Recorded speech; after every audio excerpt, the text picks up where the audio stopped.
With Phil stumbling drunkenly out of his bed, appearing in his head all the things he's wanting to be said. 19 minutes of Phil to Phil, with so much time to kill. He promised chill, but all he does instead is beg and shell. The stream's online and straight away begins to whine, but always fine as long as Shaz benign and doesn't step out of line. His content's immature for all to endure like fresh manure, but I feel sure he ran shoot of feeling so insecure. The money earned from yesterday was withdrawn and long gone, as Phil spending impulse is always had to stay on. If supports are also slow and stays so low and fails to grow, you never know, the show may turn into an easy bingo. Once kicked off across the board with charge to what because his code can be ignored, just how much DSP makes us feel so bored. To help us fight or sleep and try to keep alert to watch a creep who play bingo, but Phil will bitch and why his sheep are also cheap. While DSP is chasing green, we're seeing green across the screen as Phil's routine predictability rivals are slow machine. Snorting, burping, leaning, ban. It matters not if battery fun is shy or scant to see if hours make him feel less of a man. Takes a drink and starts his like before lunching into a big pretending different bills when truth is there to buy a wrestling JPEG. Talks about his shitty life of call his cat and fatty life and all his strife of forgetting that it's done well and they were rife. With drama he will react but isn't act, that is a fact as he rehearsed to be exact in how he felt he was attacked. She's nearly over it and a win is in sight, with what to white despite Phil to light that tips were not white. We'll say alright it is okay and now it's time for Phil to play, but first he'll say that tips will help from being off the other day. And with those words we win again, it's never if but always when the game is won. Thanks to that we made it to the very end.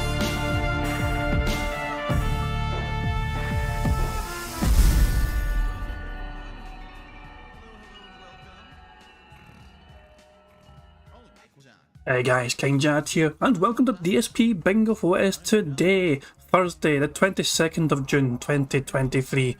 I do hope we're all doing very well indeed, and you enjoyed Phil's day off and all those shenanigans that came of it. So yeah, we're back. We've got some bingo going on. You might notice a little slight difference in the visuals here. I have a new monitor. So I managed to get myself a new monitor, and I got it all set up. And I'll tell you what, it's weird having a bigger and better monitor because everything just feels like fucking massive all of a sudden. Like, all of a sudden there's all this fucking extra space to the fucking like left hand side and right hand side of fucking YouTube. It's bizarre. So it's a nice thing, but it's very strange and unusual as well for me to try and get used to just this, you know, this thing. That's what I'm saying. It's like thanks to you guys. Also, you guys have been so supportive. You know what I mean? So because of this, you know what I mean, I'm able to do things like try and upgrade things. You know, also I got to sell a Stream Deck before, thanks to you guys and the generosity of you guys, and of course now I got myself a new monitor. So, and there's Profit, thanks to Profit for helping me pick a monitor out as well. I made sure to go to Profit anytime I had an idea for monitors. I would kind of throw some ideas and suggestions at him, get his inputs and get his basically get Profit's seal of approval because he knows what he's talking about when it comes to technology. And yeah, Phil is not going to. I think Phil's going to have a very desperate fucking begging segment about his members today, because if you look at Level 1 podcast, and this is the most recent Level 1 podcast, and a little bit of 664. I just can't play it just so you can see, but 664 members Phil had before his day off. Right now, he is sitting on 584. He has dropped a whole bunch of members. He's lost a whole bunch more, and not only that, he is likely going to lose plenty more before the end of the month. There's another 62 due to fucking disappear on Monday or Tuesday. So there you fucking go. The member drops keep coming and they will keep coming. And unless somebody fucking steps in and wails, he is going to really feel that massive, you know, hitting members dropping. So let's spin the wheel and determine today's bingo card criteria.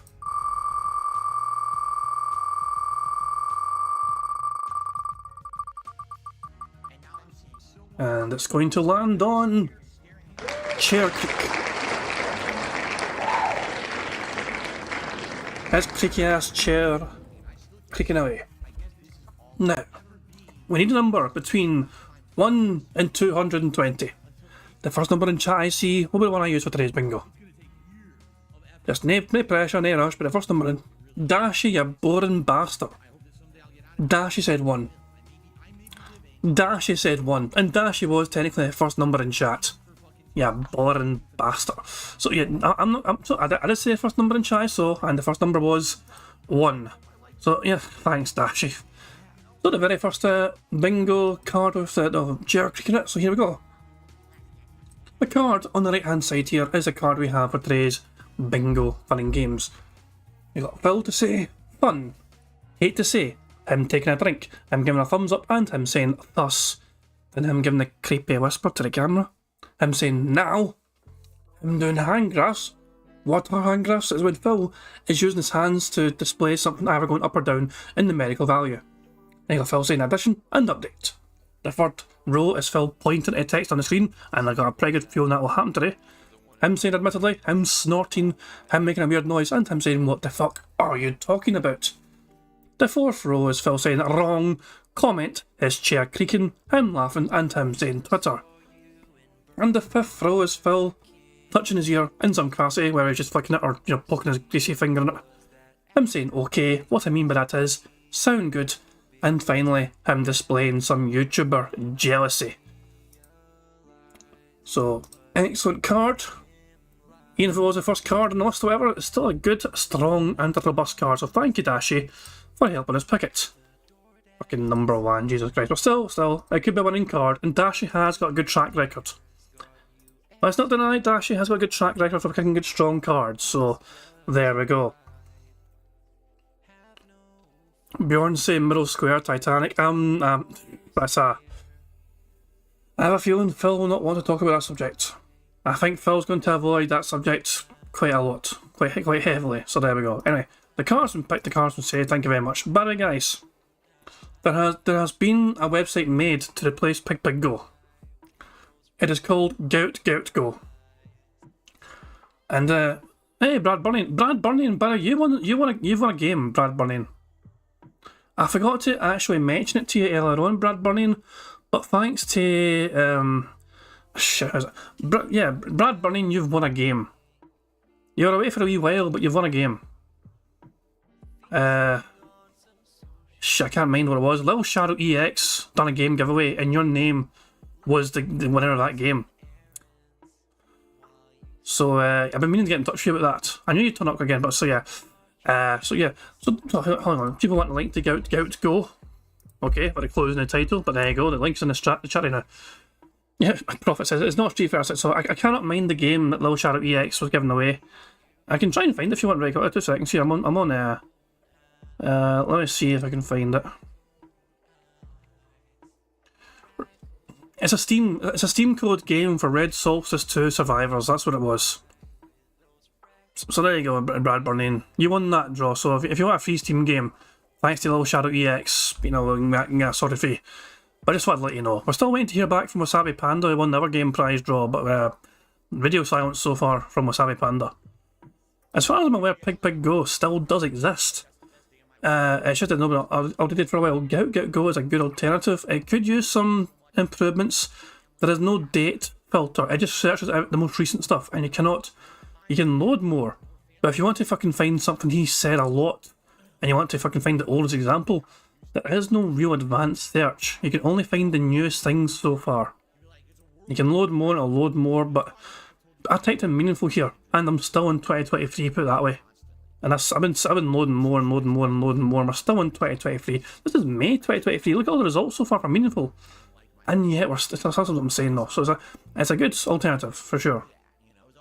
Brad Burning says I don't use Steam, give away someone else. There we go. We tried it, we tried.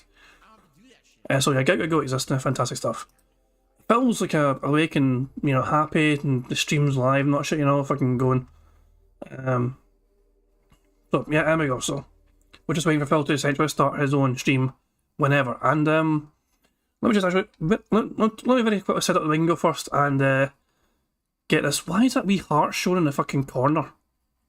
I don't want that wee heart to show in the fucking corner. It's random. Phil's fucking chat is a wee fucking random heart in the fucking corner. How did I get that shit to go away? I think I actually had to fucking press something to on Phil's chat to make it go away. What I press that fucking face there? It doesn't fucking matter. God damn it. That wee fucking heart will just stick in the fucking corner, I guess. But anyway, my chat has it as well. Yeah, it's like fucking perma stuck there. Anyway, bingo. So, when I just get the game all set up, well, I'll describe how you can get the rules of bingo for this for today, and also how the many ways we can get some free spaces as well. Fucking that wee heart in the corner got me rattled and fucking threw me off course. Anyway, the card you see in front of you, there's a variety of ways for us to get free spaces on said card. If Phil snorts 25 times or burps 10 times, before he starts recording for gameplay for YouTube, that is a free space. If Phil gets 100 likes and blows bubbles for his audience before he starts recording for gameplay, that's also a free space. And if we get 100 likes on this very bingo stream right here before we finish playing bingo, not only is that a free space, but it's also a chance for you guys to enjoy the Bubbles animation, the Pixar animations, so very kindly made for us all. So, with all that being said, all that being out the way, all that done, I got a wee blast in the past video I thought I'd fucking play. It is a special unboxing video from Phil Burnell. He has a new gaming PC rig. This is a video that is 12 years old. The 20th of May, 2011. Phil's new gaming PC finally arrived and he unboxes it, and this is a gaming PC. This is going to revolutionise DSP gaming. Jesus fucking Christ. And he spends like fucking 18 minutes going through the fucking video. So, yeah. I just thought I'd fucking play it. We can skip this. We can skip to the documentation 441. How's that? Phil pays attention. This is all the documentation, I guess. Jesus fucking Christ. Let's see Phil fucking bumbling his way through documentation. Maybe he'll fucking spout off some interesting facts about the fucking thing. Yes, you've got. There's the mini HDMI to regular HDMI cable, which I'm gonna need to get this sucker working with my TV. You've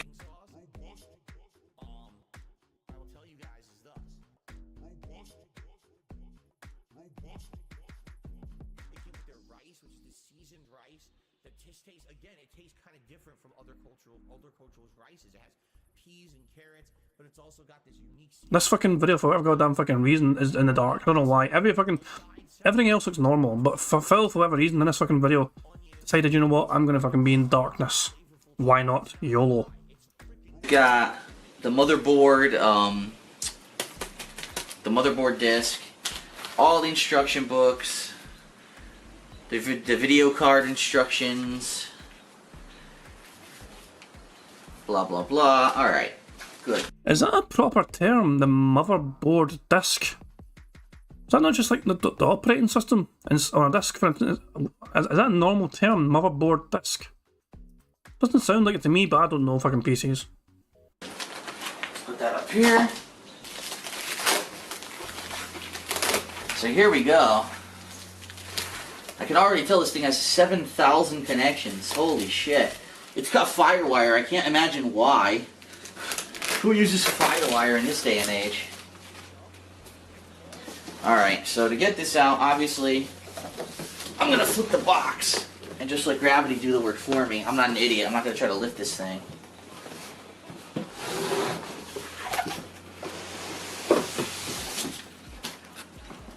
That's a lot of foam they put in there.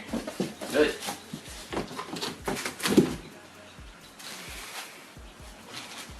Here's all my receipts, very good. I'll be able to use those to write off on my taxes. Alright, so what's the top and what's the bottom? This is the... Alright, here we go. Oh! Holy shit, this thing is ginormous. It's about, I'm not even exaggerating, it's about twice the fucking size of my existing desktop computer. Wow.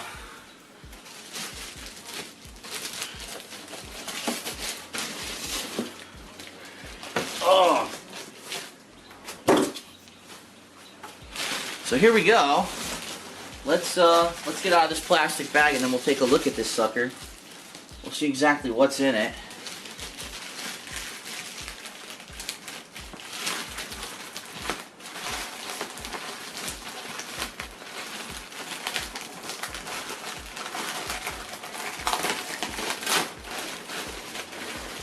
Wow, it's got a lot of connections.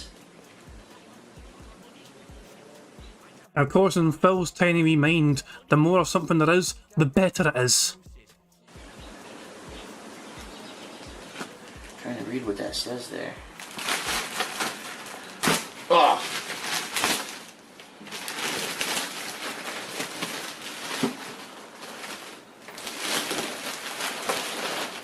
Right off the bat, I can tell you what it doesn't have. A power cable. I'm gonna have to go get one out of the closet. Luckily, I do have some spares. I just cleaned out my closet the other day, And I found 2 or 3 extra of the generic, power cables that work with PCs, so I'm glad that I did that, because now I know that I have them. Holy shit, this thing is monstrous. Wow, I'm just looking. It's got every kind of connection imaginable on the back. I didn't even think it would have this many. Okay, so let's take a look. First of all, let's take a look at the front. Let me check the camera, see if you can see the front. Nope. So this is the front of the new PC. Shit. Down a fucking way. You know what? You probably want to see it, so let me get the lamp, sorry. I have the window. Oh, it's a bit of fucking time. 8 minutes into an 18-minute fucking video. And he's like, you know what's might be helpful here in this situation? Of me showing off something brand new and exciting? A fucking light. Open, I have natural lighting, but it's not exactly the best for filming. Let there be fucking light. Jesus fucking Christ, we can now fucking see what's in the fucking video. Probably shouldn't have put the lamp in my face like that. Alright, so here it is. Did he fucking turn the lamp on right in his goddamn face? It's a good fucking job it's not fucking caveman days where it's like fucking fire hot. Fire, Phil, how did you get those 3rd degree fucking burns? I went and lighted the fire, but I fucking was right next to it at the time, so I burned myself. That's the new desktop. Whoa, don't fall. The new desktop. And so it looks like on the front, it's got 4 USBs, but 2 of them are blue, and I don't understand what the difference is. Honest to fuck, seeing Phil fucking go around this fucking computer. You ever watch fucking Avengers? And like you got fucking Iron Man asking like Captain America, tell me what you fucking see, and he's like, oh, Captain America can fucking days go, it appears to run in some sort of electronics or some fucking shit. Like, yeah, it's like, what the fuck?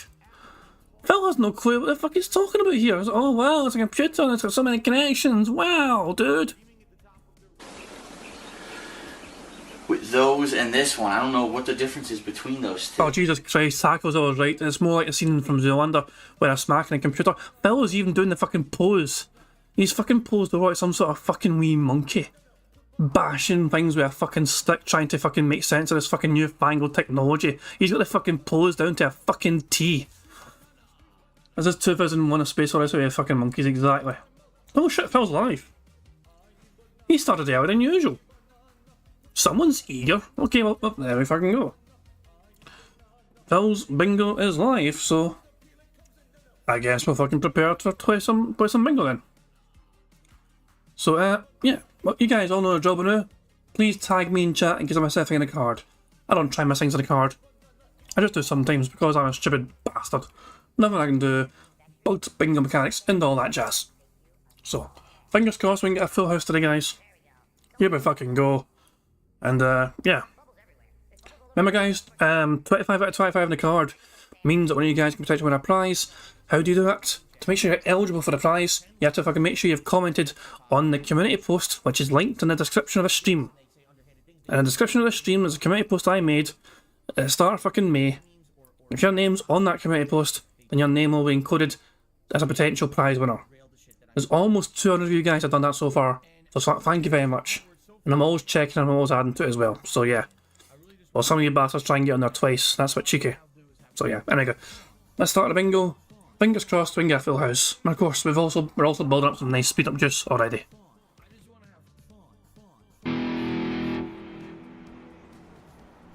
What is up, everyone? It's the start of another awesome streaming week, and today we've got tons of positive game news to talk about. Plus, it's the release day of Final Fantasy 16. All this and more on today's Level 1 podcast. And I just fucking muted him, because who wants to fucking hear this shitey fucking podcast, jingle. Fuck that shit, so. Remember? Here we go, fuck it. Wasn't done fucking talking, but yeah. As I said, 25 out of 25 means when you guys can fucking win a prize, sort of place, so there we fucking go. So yeah. And, yeah, remember guys, tag me in chat in case I miss anything, okay? Don't be afraid to tag me, I don't mind pausing, rewinding, checking in case I miss something, okay? So here we fucking go, guys. Alrighty, well, good morning everyone out there, and welcome to the show. We're starting a brand new streaming week here today on Thursday, the 22nd of June, 2023, and of course, I'm Darkside Phil, and I welcome you here to the show. As you can see, the festivities are in full swing for the premiere of a brand new Final Fantasy game, and let me tell you, it's always a... I think by that he means the banner. The side banner, you know, Final Fantasy figures on the fucking banner. Prophet says I missed a snort already. Did Phil snort already and I fucking missed it? When? You know, I'll take your word for it. Okay, fair enough. I'll take your word. Must have been a fucking sneaky one. But yeah, okay. Special feeling when there's a brand new Final Fantasy releasing. They don't rush these out. They take their sweet time with them. And when they come out, they're always different, right? Final Fantasy iterations are always very different. They always mix up the formula. You never really need to have any prerequisite knowledge of the franchise to enjoy them. And I've had a lot of fun over my lifetime playing Final Fantasy games. You know, some of the older ones, the 2D pixel games, are some of my favorites of all time from my childhood. Just recently, we just finished Final Fantasy V Pixel Remaster on the PlayStation 5, and that was an absolutely amazing playthrough. So happy that I was able to share that with all of you. And so, when a new Final Fantasy comes out, it's always something special, especially for, you know, my streams and my content. However, in this case, I'm even more excited, and the reason I'm more excited is I have not spoiled myself on Final Fantasy 16 at all. There has been a ton of information coming out about this game over the last 1 to 2 years, and I have completely stayed away from it. Reason being, I wanted to genuinely have an experience where I play a game kind of cold, and I don't have a lot of expectations and or understanding of what the game is supposed to be. In the case of Final Fantasy 15, that game had an early demo, that game had an insane amount of press and all kinds of hype around it that I did partake in. And by the time the game had come out, I kind of already knew what to expect mostly from it, and it ended up being underwhelming because, as you guys know if you ever played it, at launch the game was very, very unfinished. Now, apparently over the course of several years after that game release, they released a series of DLCs that made it feel like a more complete experience like it was originally intended to be. But man, going into that game with preconceived notions from everything that you were promised from the game devs and then to play the final product at launch was very underwhelming and disappointing because you could tell it was rushed and not finished. In the case of Final Fantasy 16, reviews seem to be incredibly positive.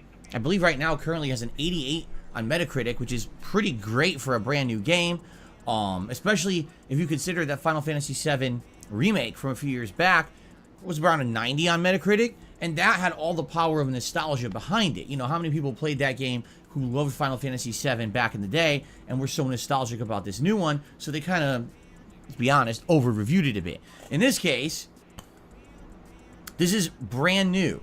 No ties to the previous games. Again, they kind of, you know, rebooted everything and restarted everything with new money. Yeah, yeah. Money, money. Oh, money, money. Yeah, yeah. Money, money. Thank you very much to Black Mage for the super chat. He says, my favourite part of Pig streaming is the genuine enthusiasm he has for gaming as a whole. Yeah, he doesn't sound like a very excited person whatsoever. He sounds like some sort of fucking bored, you know, elementary school teacher talking to his class of fucking window-licking deadheads about fucking why 2 plus 2 is 2 plus fucking 2. You know, it's like he's very monotone, very, you know, the lack of enthusiasm is there fucking clear to see. He has shown more passion talking about fucking, you know, sandwiches than he has about fucking a brand new game, which he's supposedly fucking hyped for. To the previous games, again, they kind of, you know, rebooted everything and restarted everything with new gameplay elements and things, so we'll see. Again, I haven't spoiled myself. I have absolutely no idea what to expect, and so many people hyped for the game, so many people excited to see my playthrough of it. Me too. I'm pumped. I'm hoping for the best. You know, this is going to be our major game that we're going to be balancing starting today along with Street Fighter 6 for a while until new releases start hitting sometime in July. So, good stuff. And today we're actually going to be doing this all day long. And what I mean by that is first stream and second stream, fully Final Fantasy 16. I felt that it would make sense to do this on release day since the hype will be so strong. In addition to that, I was already told that the intro segment of the game takes about 2 hours to get through. So it would have not been much of a, you know, premiere stream if more than 2/3 of my, initial gameplay is just the intro, and we're not really getting into the meat of what the game is, correct? And so, Whoa. Was that a snort burp combo right there? Hold on. He snorted and then also fucking segued into a fucking burp. I need to check that again. He definitely snorted and I caught a snort. But was that a sneaky burp immediately afterwards? And so, that is incredibly impressive. A snort burp wombo combo. Wow. Now how many fucking content creators do you know can fucking do that? There's not many fucking content creators on the fucking planet who can fucking segue into a fucking burp from a robust snort. So big ups to Phil Burnell for mastering his craft at this. to the meat of what the game is, correct? And so, I'm definitely excited and pumped to share this day one gameplay experience with all of you all day long, alright? However, that's not all. This is a new streaming week for me. Ladies and gentlemen, today is the start of a 7-day streaming week. Well, that's good. That means you got an extra fucking day to get support, which means you won't be fucking asking people as much as often for support, will you? Because anytime there's a 5-day streaming week, you're fucking constantly harassing your fucking fans, telling them you got one less fucking day of streaming before your fucking day off, so you know I would appreciate the fucking extra support to make up for that. 7 straight days of full-time streaming goodness for you. And yet Corey Taylor just screamed, clip his thumbnail. I went past it, pal, I'm sorry. I went past it, I missed it. Streaming week. 7. Oh, hold on. Was it this face here? Was it this face right here? This one right here? Oh, wait a second. Which face? Which one? Which one? Here, maybe? What about that one? Does this one win? Is this the best one? Money, yeah, yeah. Money, oh, money, yeah, yeah. Money. Thank you very much for Black Mage for the super chat. It says he got paid by YouTube yesterday, by the way. Good point. Phil Burnell got his YouTube payment yesterday. And I believe we can actually check on here. Let's see what Piece of Peace has got for the net revenue. Hold on. So Phil's YouTube payment would have been... I think Phil got this YouTube payment... No, wait, this one. Phil would have received $4,729. Yeah, that's his... So that... Everything in May he got paid for yesterday, essentially, from YouTube. And the red bar is YouTube. So Phil would have got a $4,729 payment from YouTube yesterday. Well, maybe more. I mean, give or take, you know, a wee bit here and there. That's the kind of metrics a Piece of Peace has calculated anyway, so there we go. So yeah, random fucking $4,000 in Phil's account. Okay, boy. But it is what it is. Jeez. Sorry, just checking something on Discord. Okay, anyway. On with the fucking bingo. Wait, we'll talk about on with the fucking bingo. No, hold on. Yeah, I need to get the website. 2 seconds. Let me find the website. Remove. I forgot to get the website prepared. Here we go. So, okay, first of all, this is prime thumbnail material. This face right here. This face right here. So, bear with me here. Let's see. Can we get a good one here? It's like he's trying to fucking, like, get your votes for fucking some sort of local election. Like he wants to be the fucking neighbourhood fucking representative, neighbourhood watch or something. Yeah. Money. Oh, money. Yeah. Money. Thank you very much for Steve from Latvia for the super chat. It says $10 says he'll go on a rant about how he's married during a romantic scene and he doesn't need to see that during the fucking game. You mean Final Fantasy? Yeah, apparently this particular version of Final Fantasy is quite a mature version of the game and has some scenes which are for adults, you know. It's like there's some gore, nudity, scenes of a sexual nature. Apparently Phil Burnell he might not be comfortable with such scenes, so there we go. But as you can see, there's the fucking face we've got here, and I believe we can clean up we can clean that up in Photoshop a wee bit, just get rid of these kind of rough edges, whatever. But yeah, that's worked out quite well. I vote for Phil Burnell as I vote for more gout. So yeah, it's a good shout for the fucking thumbnail for sure. It's a good start. Good start to the potential thumbnails for the next stream. 7 straight days of full-time streaming goodness for you. And I hope that you're ready, because we've got a lot in store, let me tell you. Man, whew, I'm pumped and excited. So, not only do we got Final Fantasy, we've got way more Street Fighter 6 on the horizon. Tomorrow I'll actually be picking a new character in the game. I'm not sure if I want to just maybe go back to E Honda, who I've only used for like a couple of hours, and try him out again, you know, more lengthy, or do I want to actually pick a character I haven't used in the full retail version of the game yet and try them out? Do I want to return to one of the characters that maybe I did mess around with a little bit in the demo? You know, I don't know yet. I'm kind of torn. So we'll talk about this hopefully today. Hopefully help me determine who I want to use tomorrow all day long in Street Fighter 6. All right. We also have the continuations of the Zelda, Tears of the Kingdom, as well as the Diablo 4 playthroughs coming up this week. That's going to be exciting. In addition, we got my weekly react show, DSP versus the Internet, on Saturday. And of course, everything else that comes with this stuff. I will be doing a new review this week, and it's looking like it's actually going to be, of all things, the Dungeons and Dragons movie. Yes, that movie that released a month or two ago. I think it was called like Honor Among Thieves or something like that. It reviewed pretty well. People said that it was actually quite a good movie. I've never seen any kind of, you know, formal movie in the Dungeons and Dragons franchise, nor have I ever really played the game. I know what it is, obviously. So that'll be pretty exciting. I'm going to give that a look sometime this week and do a review for you. So a good variety of content coming up this week. The way I'm planning on covering it is the daytime streams will be Final Fantasy and Street Fighter kind of alternated, while the night streams will be Zelda as well as a Diablo kind of alternated. So, oh, you're such a boring dick. I'm going 1.25. I held on as long as I fucking could, but I'm going 1.25 speed. He's such a boring bastard. oh, it's good stuff. So we'll talk more about that in detail. Hey, hold on, is that a thumbs up? I went look away for a fucking second. Hold on. Well as a Diablo kind of alternated. So yeah, there's a thumbs up, and we have thumbs up in a fucking card. Fantastic stuff. Strong start to the card. Quite a lot of ticks so far. Quite a lot of green on this board. good stuff.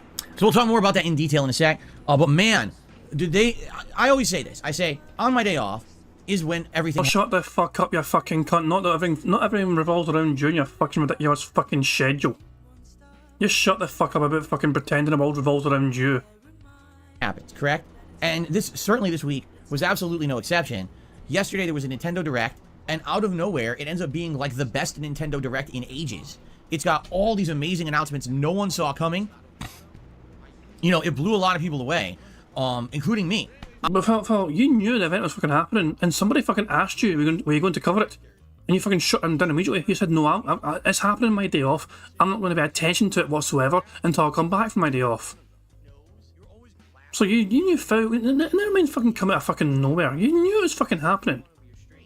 I was shocked at some of the announcements during this event. We're going to talk about those this morning. In addition, there was a new interview with Todd Howard this morning about Starfield, which revealed some interesting things about the game that, no exaggeration, agreed completely with my speculations about it.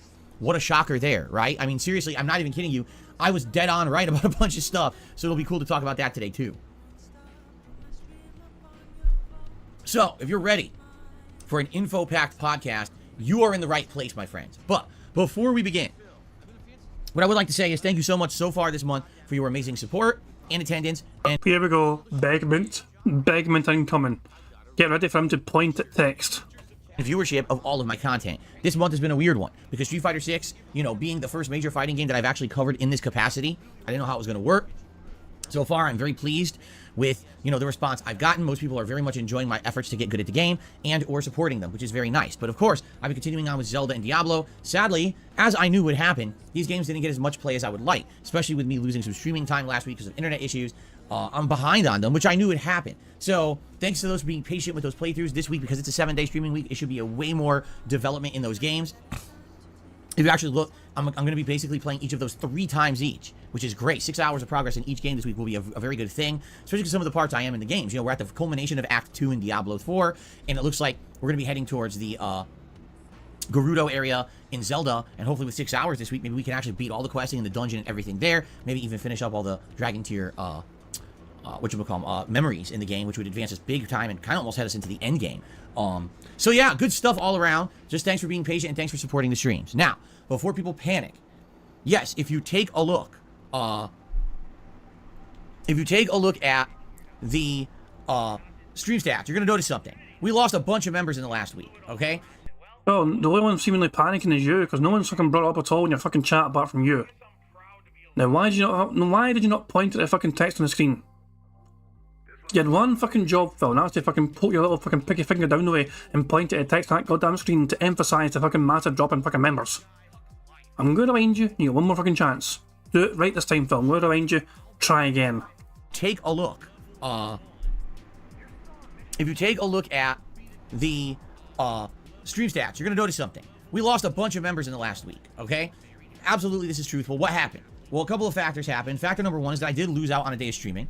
And when I'm not here... You missed one fucking night stream, for fuck's sake. You fucking returned during the day stream a bit later than usual, but you fucking streamed longer than usual as well to make up for it. Essentially, all it was missed was one night stream and one podcast.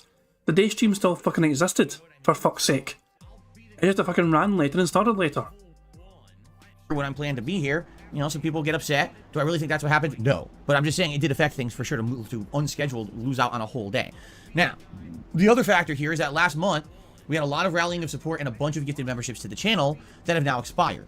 In general, it was actually around 200 gifted memberships that have all... It was actually closer to fucking 400 gifted fucking memberships throughout the fucking month of May. I have the fucking stats to fucking show it here, thanks to fucking Piece of Peace. If you fucking track everything that was gifted, all these memberships here, throughout the month of May were gifted to him, from the 1st of May to the very fucking end of May. This is 405. Look at the number down here in the sum. It tallies up everything that happened. All these gifted memberships throughout the month of fucking May was 405. So Phil fucking exaggerating massively there, thinking it's like, fuck off. It's 405 gifted members throughout that entire month. Now, Phil has been getting some gifted memberships, of course, in between then and now. So the hit's not going to be as massively severe as, you know, he might fear. But obviously he has still lost some members big time. He is, you know, hemorrhaging members right now. And he can't stand it, as demonstrated by this fucking rant right here. Expired in the last week, okay? On top of that, I'm playing a ton of Street Fighter. And that brings in a certain crowd who will come and enjoy and support in various ways. Memberships have not been one of them. You know, we've seen a lot of tips and other things coming in, which is great, but memberships have been kind of stagnant, actually, in the last week. I've barely seen anyone even become a new member or renew a membership. So that's what's happening, okay? Now, perhaps today, with the premiere of Final Fantasy 16, we'll see a flip on that. In fact, I would say once we start with gameplay today, you may actually see an increase in viewership, which will be great to see more people come to the stream than usual. And if you're someone who enjoys my content, you're excited for the premiere of a big new game today, and you want to support this channel and the content that it puts out, perhaps you would consider gifting some memberships to the community. I just realised his fucking expectations for members. He is wanting 16 members for this one fucking stream today. His expectations is to fucking gain 16 members. It's not fucking trying to climb 5 a day. Remember when he fucking started this fucking smaller tally to fucking get a wee goal? This smaller daily members goal. And he's like, if I can get like 5 new members a day, that'd be great. You know, like, if I can get 5 every fucking stream or something. And look at him now, he's trying to fucking keep up more and more and more. 16 members in a fucking day. That's what he wants. Today would be a great day with as many people as we'll probably have on stream when I get started with the game. And I'm sure there's going to be people who maybe have lost their memberships in the last couple of days who would be willing to accept a gifted one. Just tossing that out there as an idea. It's always a good idea to support not only, you know, me and myself, but also everyone around us. Hey, gifted memberships are a great way to do that, and I'm sure everyone would enjoy having access to emotes and everything for the premiere of a brand new game. So just throwing that out there before people look at the leaderboard and freak out. No, it's not a giant deal that we went down that many. They were all gifted last month, and I knew they were going to expire. The good news is I don't base special marathon events around any kind of member goals anymore. You know, members are great. They come and go. And sometimes they come in waves. Someone's very generous, we get a bunch. And then a new game comes out and we get a bunch more. And it's all good. But if we don't have them all the time, that's okay too. It's a great way to support the channel. But I still do these fun celebratory events regardless. And I think everyone appreciates that, right? I think the last few months it's definitely worked well. We got one coming up with DSP's DSP on July 2nd. And this morning, I'll be announcing something new for you all as well. Something else special for the month of July that I think you guys are all going to very much enjoy because I'm actually very excited for it. So I want to talk about it this morning, but we'll get to that when we get to it, okay?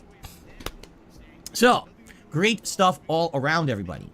The son of a bitch did not one time point at a text on the fucking screen. What an arsehole. Around. I hope that you're all excited for the fun.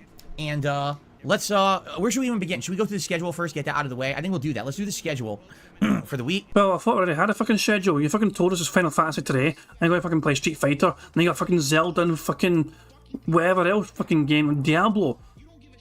So fucking, he told us he's going to fucking play it for like 6 hours worth of content for each fucking game. You told us the schedule already. Why are you repeating the schedule, Phil? You fucking told us what you're fucking doing this week already.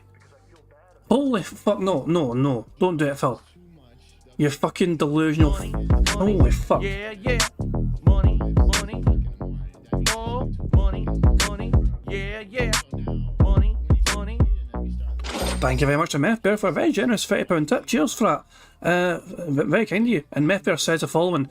Phil sharing a positive gameplay experience like Final Fantasy V is like someone else sharing drug-resistant gonorrhea out of spite.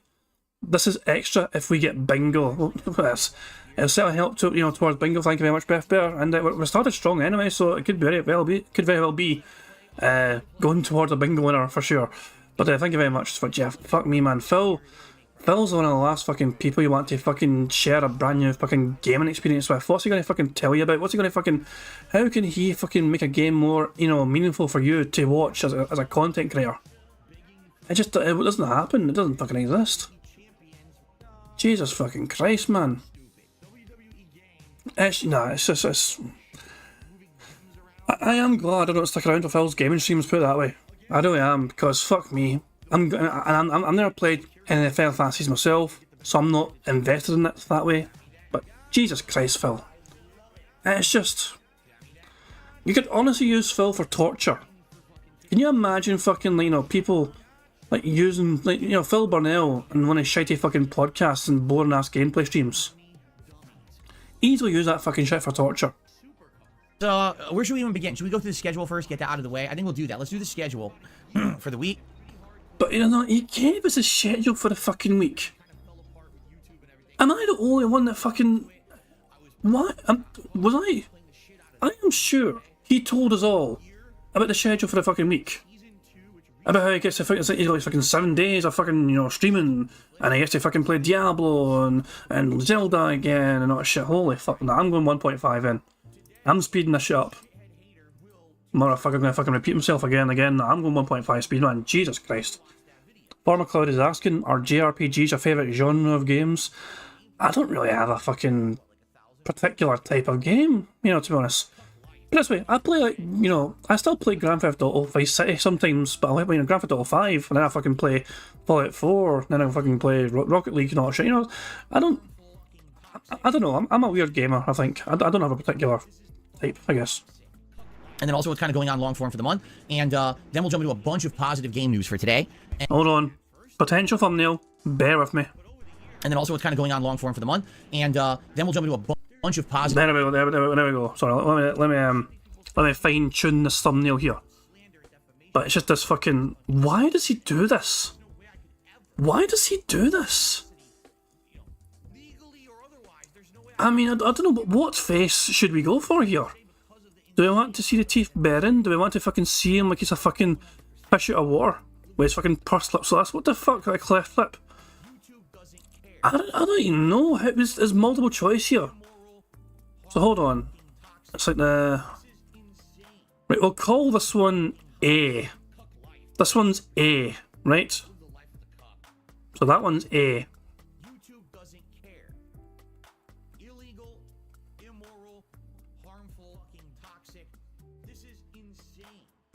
You know what, I'm going to go with A. I think A is probably the best one on a lot of them. I was going to stop at, several of them, whatever, but fuck it. We'll go back to A. Okay, which one? So, 1 or 2? 1 or 2? 1 or 2? 1 or 2?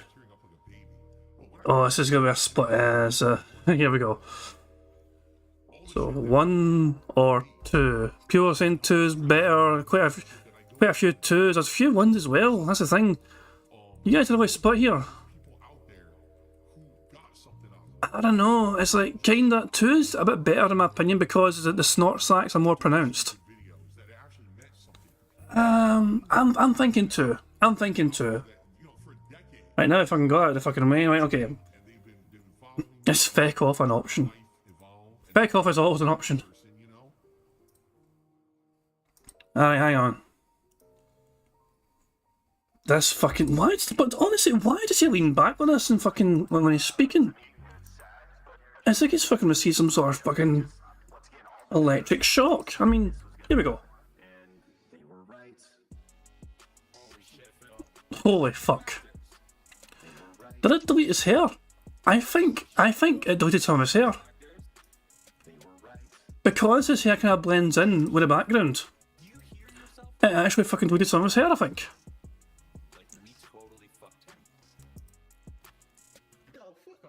Honestly, I think it deleted some of his hair when I removed the background because it blends in a bit with the background here. So now it's an extremely lopsided. Oh my god, look at this one. I think it's a prime thumbnail material. Philip has a very lopsided haircut. Here's your proof right here. Jesus Christ, okay. On with the fucking bingo. And I had to fucking get it sorted. Bunch of positive game news for today, and then we'll go from there. How does that sound? Hopefully that sounds good. Cool.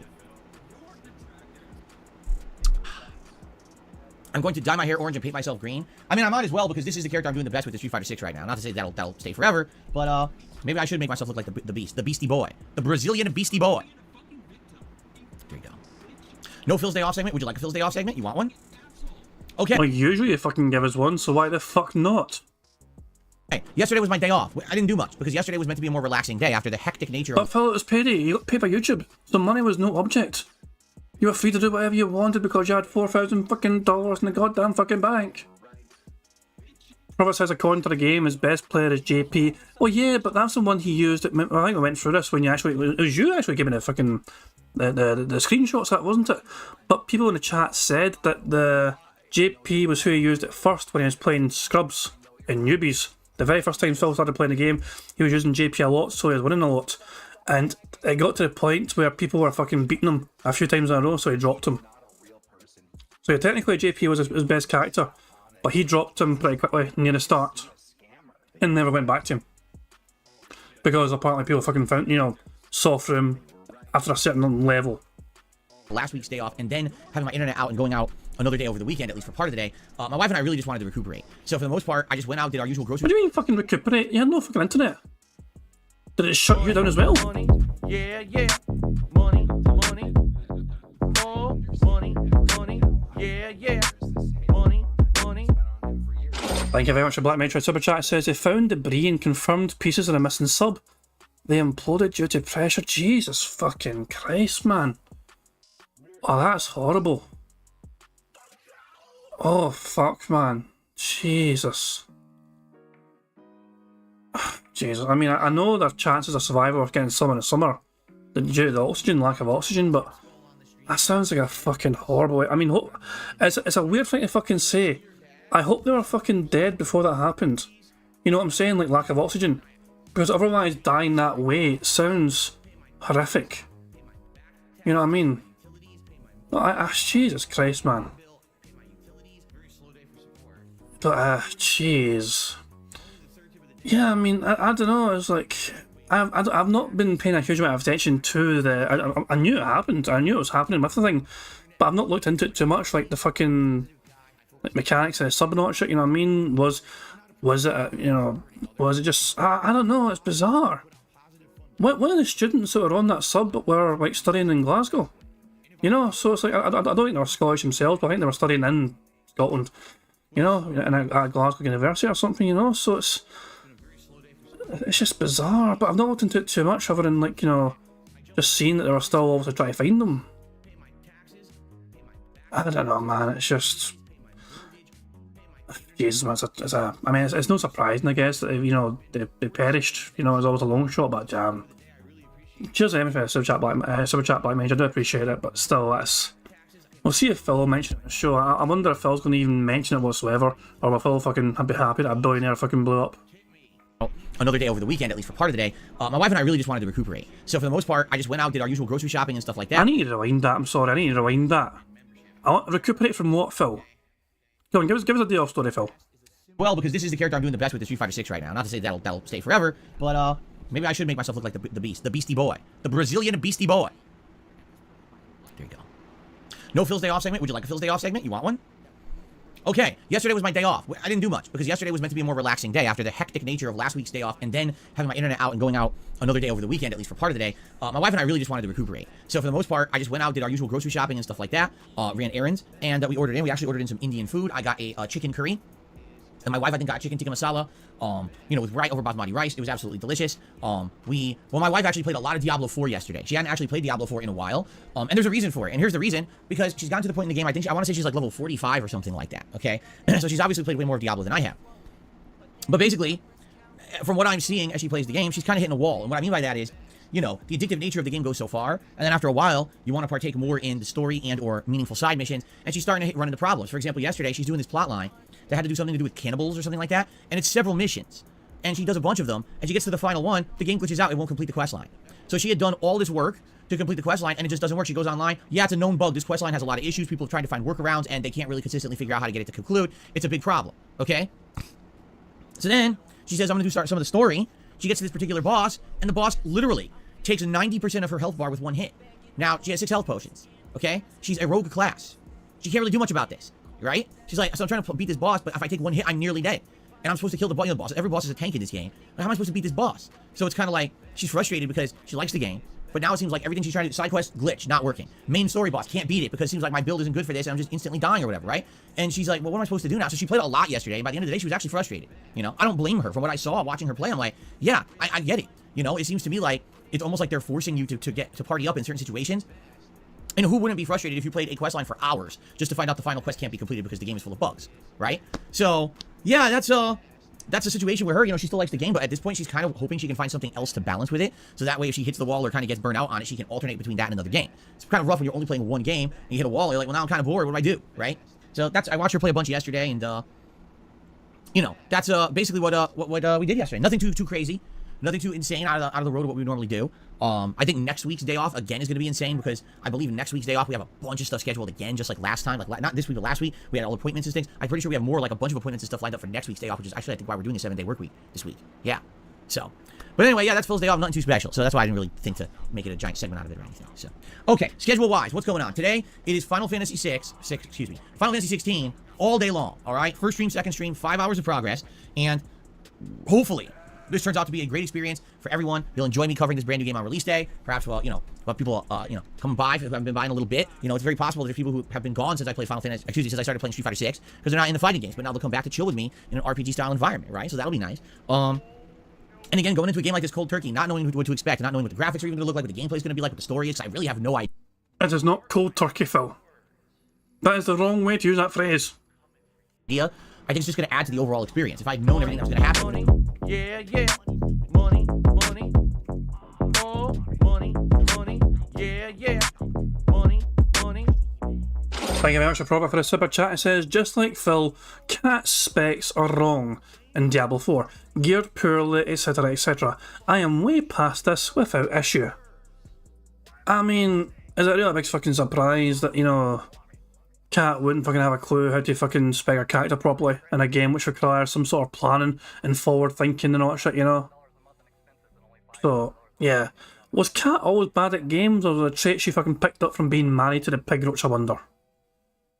Look like what the gameplay is going to be like, what the story is, because I really have no idea. I think it's just going to add to the overall experience. If I'd known everything that was going to happen, it wouldn't be that special, So I'm excited to get started today, all right? Now, tomorrow, we're doing Street Fighter 6 all day long. And the question is, well, what am I doing? Like I said, I think I'll do something new. Rather than play Blanca or Lily or Marisa, I think instead we'll pick someone who I haven't really focused on yet. And my question is, should it be Honda, who I've only used for like a couple of hours and didn't really learn that much about when I used him? Or should it be someone else? If I pick Honda, man, I'm going to be in hot water. You want to know why? Because he's in diamond rank.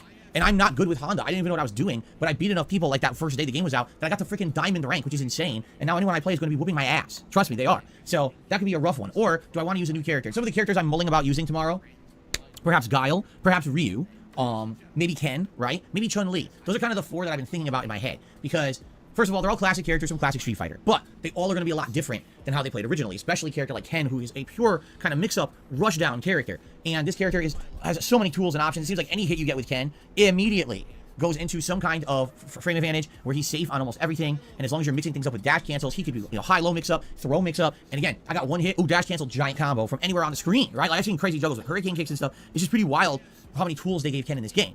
Now, when someone has that many tools, it may very well be kind of confusing what tools to use in what situation because he's going to have so many. But I'm not sure. Do I want to do that, or should I play with maybe Guile, who seems to be way more defensive and like the ultimate defensive character in this one, especially with his very low charge special moves? Chun-Li I played once in the beta, and I really liked her, but admittedly I didn't really know that much about her. Now, I could probably try things like dash cancels and advanced combos to get better with her. And then, of course, Ryu, I did use in the beta for a bit, and was actually getting better with him, but I didn't really implement much. Like, I wasn't implementing his new move where you like, it looks like rather than a fireball, he like does a forced push with his hands of electricity. And also, I wasn't using dash cancels at all. Now, obviously, I would try to implement dash canceling. So, I guess the question is, who should it be? And let's talk about this over the course of today. This is something I'd like your feedback on. By the end of today, I'd like to decide, because tonight, whoever I pick, I'd actually like to watch some gameplay of. What I've been doing is when I play these characters online, I kind of absorb some tech from watching gameplay videos.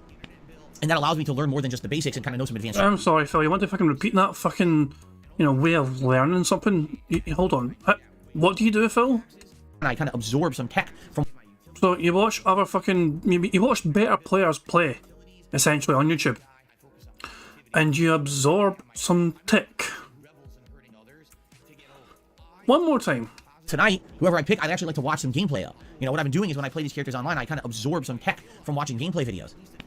And that allows me to learn more than just the basics and kind of know some advanced strategies to use with these characters that I definitely would like to learn. So let's talk about it today, all right? And then tomorrow, a new character in Street Fighter 6, and it should be a fun day, all right? Saturday is going to be DSP versus the Internet, my react show on DSP Reacts during the daytime stream. Yes, it'll be the usual format of random order for videos, but Ultra members, of course, will get their videos watched first. If you are a channel member over on DSP Reacts, I urge you, post up your videos sooner rather than later. A lot of people have been waiting until the last 24 hours, and there's a chance that it will not get on the show if you do that, all right? So please post up, and I'm excited for that.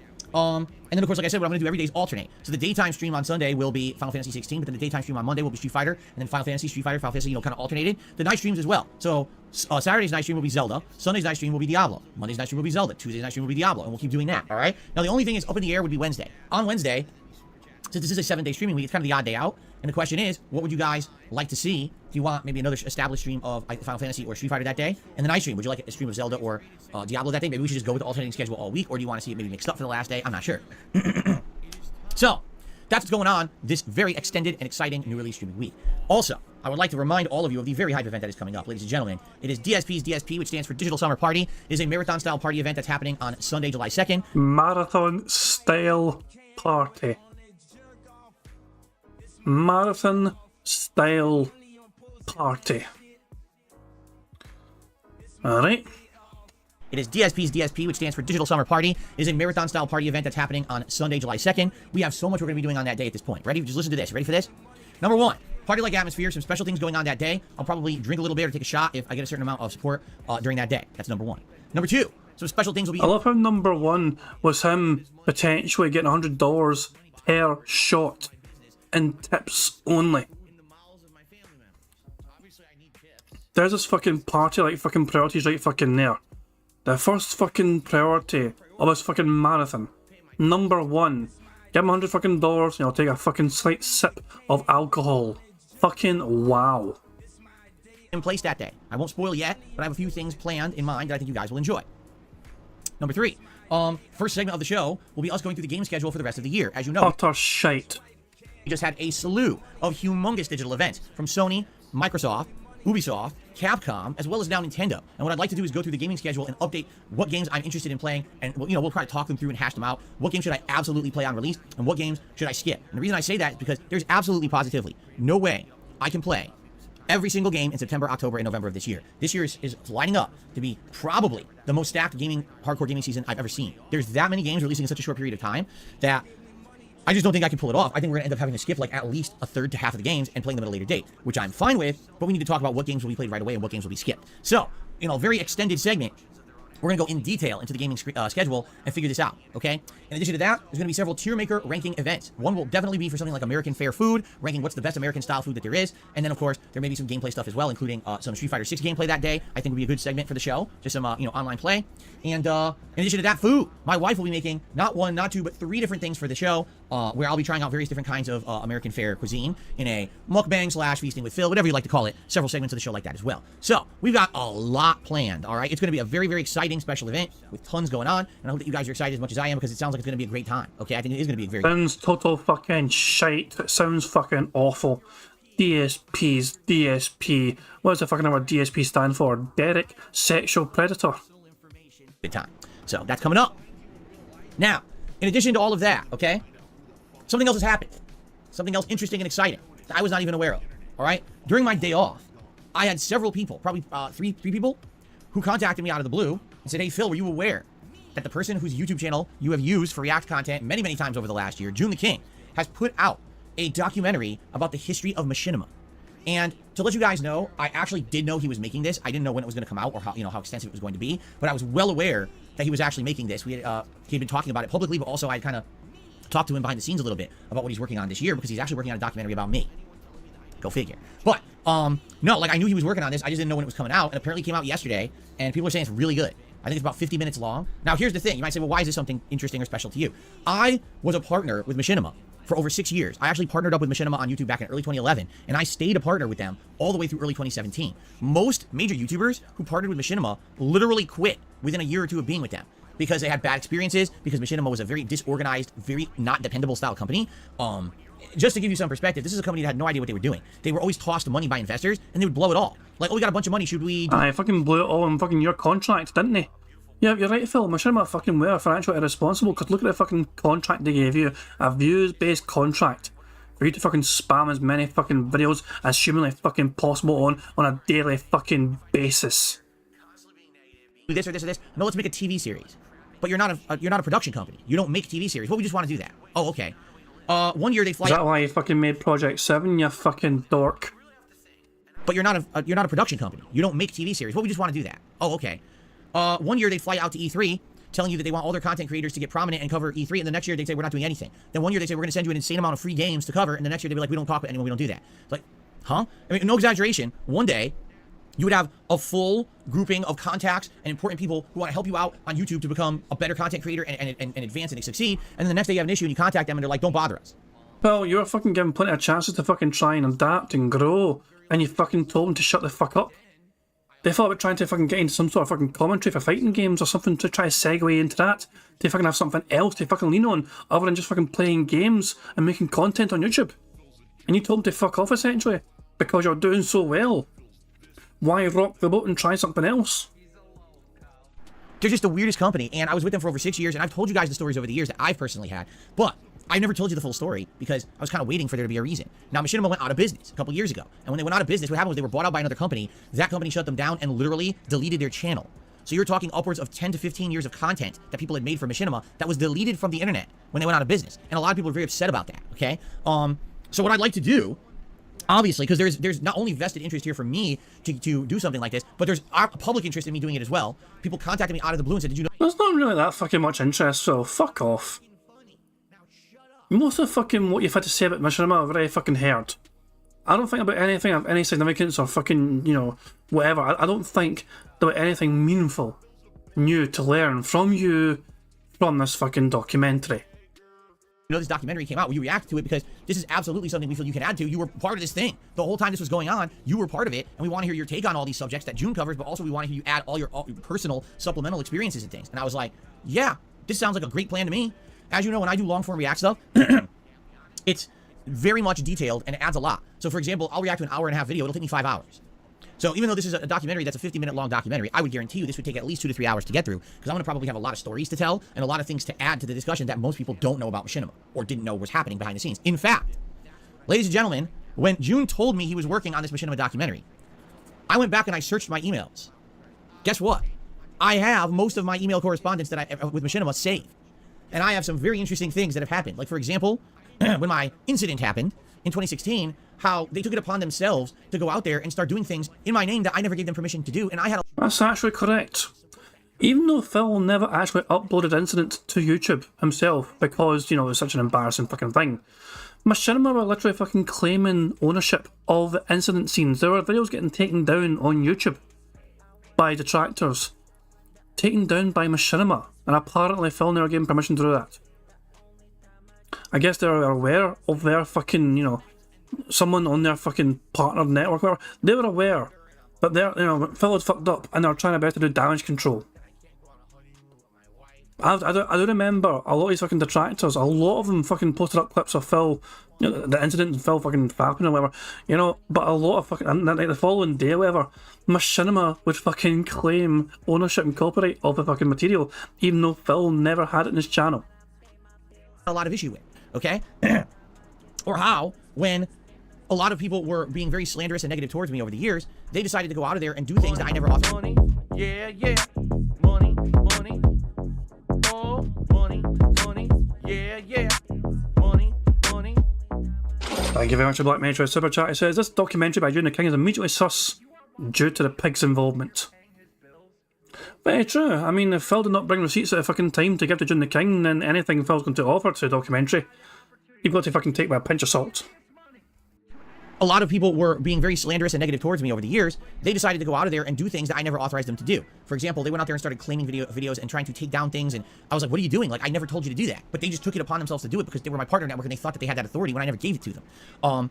There's just a ton of stuff like that. And I have it all saved. Like, literally, I've saved all the email correspondence and everything. So I've got some stuff to discuss when it comes to this company that doesn't exist anymore. So I'm decided that in the month of July, we will do a long-form react to the June the King Machinima documentary, all right? Now, when will it be? I don't know yet. We have to figure this out because already the first week of July, we have the special digital summer party coming up. So obviously, you don't want to do that right after, right? What you want to do is you want to kind of space it out, because if I'm going to take another whole day off from gameplay streaming, I want to do it when it's appropriate. So maybe around like the middle of the month or something like that. I haven't done a long-form react in many months. The last one was the Internet Historian long-form react, which you guys really enjoyed. So I figure let's do another one now, and we've had enough time, right? We've spaced it out. We've broken it up enough that this would be a good one, okay? Wow, in fact, guess what? Guess what I've got? I got the Machinima swag, because I still have Machinima clothes. I think I have a Machinima hoodie that I've saved up. It's a collector's item because it's so rare because they don't exist anymore. I even have a Machinima branded Xbox 360. I have all the Machinima shit. This is going to be a very special long-form event. It's going to be pretty cool, actually. And so what? And what are you going to fucking do with all that fucking special shit? Fuck all.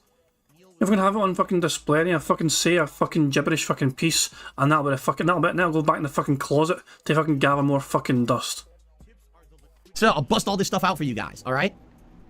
So, hope you're excited. It sounds interesting to you. If you want to hear about the history of this company via June's documentary, I recommend checking out his channel, June the King. Give the documentary a watch. Here's the thing. I'm not going to watch it. The thing is, I am very tempted to watch it. I want to see what June researched and found out. Because actually, I was talking to him several months ago, and I was like, dude, no one ever did a proper documentary on Machinima. Nobody. It's an untouched subject. And it's weird because they were one of the biggest companies that just died out of nowhere. And I wonder what the real history is. The truth is, I don't know what caused them to fail. All I know is that they kept getting investor money and pissing it away. But I don't know what the tipping point was. I'm very curious to see what June researched and found out about this company in his documentary. So, yeah, let's see. I'm going to watch this in July at some point. Let's talk about it over the course of the next several weeks to determine what's the best time to do it. But yeah, it'll probably be a weekend. It'll probably be a marathon-style event. All right, should be a good time. And something different to break up the content. So it's not just the same gameplay over and over, but instead, it'll be some good variety for the channels. All right, so that's going to be a special event coming up in July. All right. And then what I would say is after that, probably the next special events we're going to do would be my anniversary events. Because if you're not aware, ladies and gentlemen, this is my 15-year anniversary as a content creator on the internet. I've now been making YouTube videos for 15 years. Nobody gives a fucking shit. Like, I've been fucking making videos for a long fucking time across various fucking platforms. I've been fucking making videos on fucking shit like fucking File Front and fucking what else, you know, fucking Put File. I had fucking videos on Put File before and all that shit. Yeah, and fucking old videos back in YouTube as well, back in the fucking day. With several different fucking accounts on YouTube, for fuck's sake, making several some fucking videos. Some of these videos popped off, some of these videos didn't fucking pop off. But who fucking cares, Phil? You've been on fucking YouTube for 15 fucking years. Wow, you're fucking that stubborn to not get a fucking real job, and look at you fucking now. 15 years of fucking YouTube success every single fucking day. Guys, please, please, please, gift memberships. My members are too fucking lazy to become members themselves because the content's not fucking good enough for them to fucking give $4 for. So please gift memberships instead. And pay for my fucking bills, and pay for my fucking meals, and pay for my fucking DoorDashes, and pay for my fucking alcohol, and pay for my fucking wife's fucking shit as well. This is just a result of your 15 years of content creation, Phil. On a fairly consistent basis, you know? And I'd like to celebrate that. What we're probably going to be doing is over the course of the summer, let's talk about what special events we can do, but I'm thinking the second half of August and the first half of September, before all the new releases start hitting, I'd like to do a series of celebratory events, all right? Number one, definitely some kind of a retrospective marathon where we go back down memory lane and we watch clips from my past and I react to them. Number two, I'd like to play some retro games, maybe some of the games that were originally from my early days as a YouTuber, and maybe do some throwback playthroughs or just gameplay sessions, okay? But in addition to that, we can do some special stuff like a tier maker where I rank all of the games that I previously said were Game of the Year nominees and or winners, and we can basically rank those against each other in a modern setting and say which ones stood the test of time and still are great games, and what other ones maybe kind of, you know, not really that good and didn't age very well, and they don't really deserve that prominence anymore, right? That'll be a fun event. So there's tons of things we can do to celebrate my 15-year anniversary as a content creator, and that's going to be coming up. Likely what we'll do is we'll talk about it in July, start planning, and then about mid to late August into the first week of September is when we'll do all those special events to prepare. But then once those new releases start hitting during the hardcore gaming season, that's what I've got to focus on, okay? Good stuff. I mean, geez, what a schedule. A jam-packed, exciting week of gaming, a marathon coming up, a big long-form React coming up, and we already got stuff looking down the pipeline that's coming up later this year. This is going to be a very exciting year. Really, I'm very excited about this second half of 2023. I think it's going to be a great, great time here on the streams. So, excellent, excellent. All right, let us now get to game news, because if I don't get to game news, I'm going to forget, and we're not going to cover everything, all right? So, folks, let's talk, because yesterday was a humongous day for Nintendo, one of their biggest Nintendo Directs ever, in my opinion, covering so many awesome topics. Let's just go ahead right through it, all right? So, first and foremost, if you can believe it, just listen to this. Super Mario RPG, the 1996 Square Enix turn-based RPG starring the cast of Super Mario Bros. With original characters as well, is getting a full-on remake.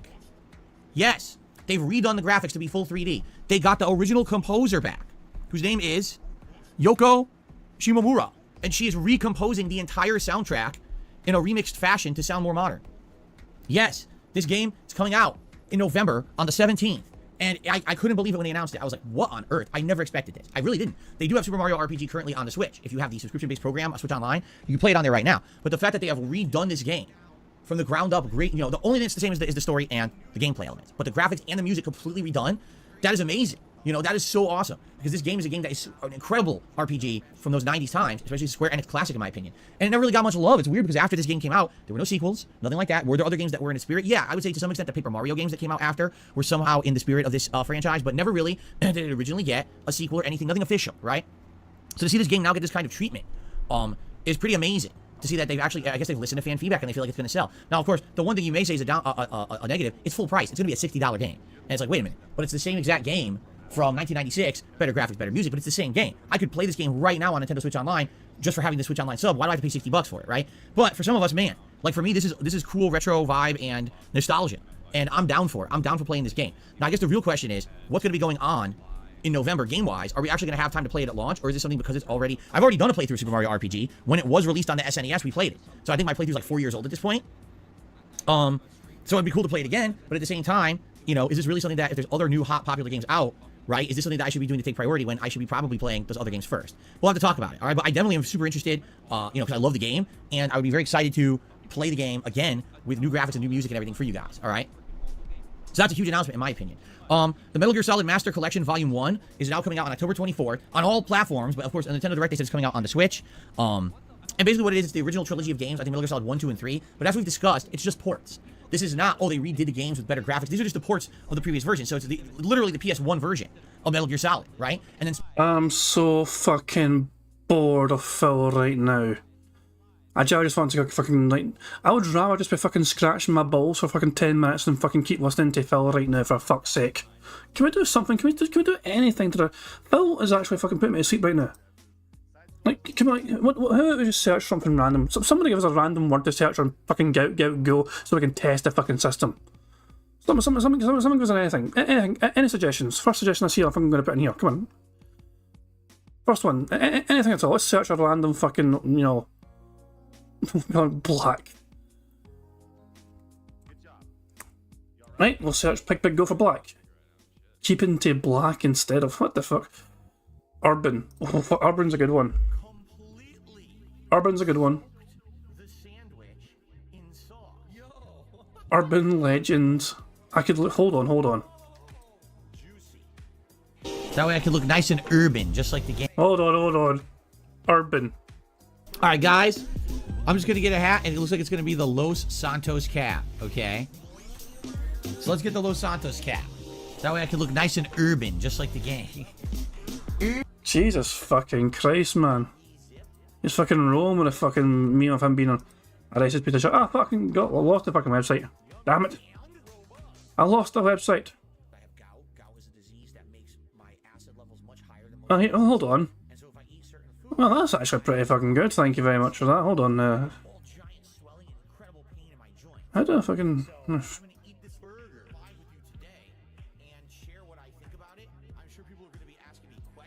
Here is Phil praising Machinima. The State of DSP address from August 2016. As I sent him over Discord. Discord's weird because it fucking hides people's fucking names. Like, I don't know who fucking sent me it in Discord because it's fucking hidden the name apart from the fucking first letter. It's confusing as fuck. Money, money, yeah, yeah. Money, money. Oh, money, money, yeah, yeah. Money, money. Thank you very much to Otto Insane for the super chat. It says, can we watch Monterey Bay Aquarium Otter Feed? Maybe after this. Black Mage says, as an urban... Oh, hold on. I'm reading the Black Mage super chat before the animation goes off. I should really wait for animation to play. There we go. Yeah, yeah. Money, money. Oh, money, money. Yeah, yeah. Money, money. Thank you very much to Black Mage for the super chat. It says, as an urban mage, we don't claim him. I mean, I don't feel anyone would fucking be proud to claim Phil or have to claim Phil as, you know, as one of their own, but there we go. Let's see. So, this is actually Brian. It was Brian that fucking sent me this in the chat in Discord, so thank you very much, Brian.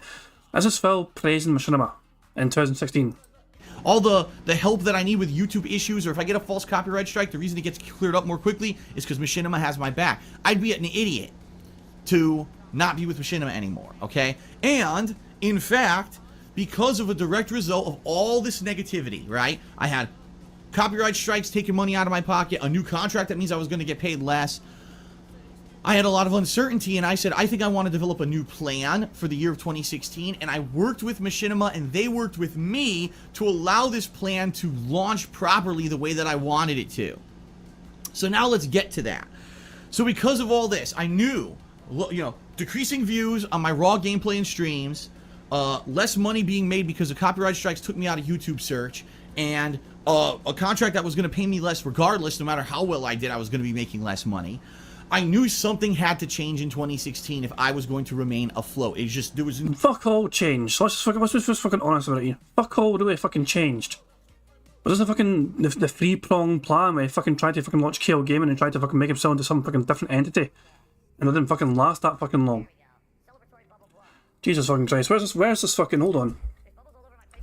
Monterey Bay Aquarium Otter Feed. Where's the otter feed? Hold on. Aquarium Otter.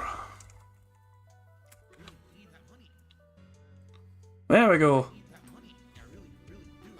Sea otters! Oh, they're so cute. Look at them all. They're so fucking cute. Anytime I want to fucking take a wee break from Phil's antics, I think I'm just gonna come back here and admire the fucking sea otters. It's a good shout, Otto Insane. It's a good shout indeed. I feel much. I'm starting to feel better. I'm starting to feel a bit better. Looking at all these wee sea otters being so cute. This one's lying in his back. Look at this one right here. He's just chilling on his fucking back, staring at the sky. Floating about with his wee tail directing him like a wee fucking paddle. It's like a wee fucking rudder on a boat. That's so fucking cute. This is like fucking me in the pool. Except I'm fatter and fucking uglier. But there you go. Jesus, that's so fucking cute. Right, I'm going back to this. Anytime Phil pisses me off, we've got the fucking live sea otter cam to fucking go back to, alright? I had to check Discord apparently, hold on. Snood sent me something. Oh, we had timestamp. So is this from This Is How You Don't Play, made by Leo King. And Snood sent me this. Fucking spears. Spear chucker! I am a racist! Okay. Okay. Phil calling himself a racist spear chucker.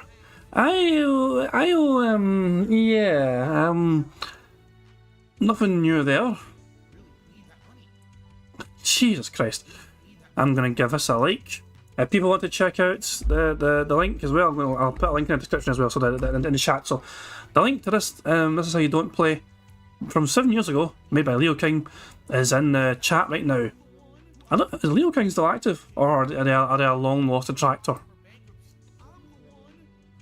No, they're long gone.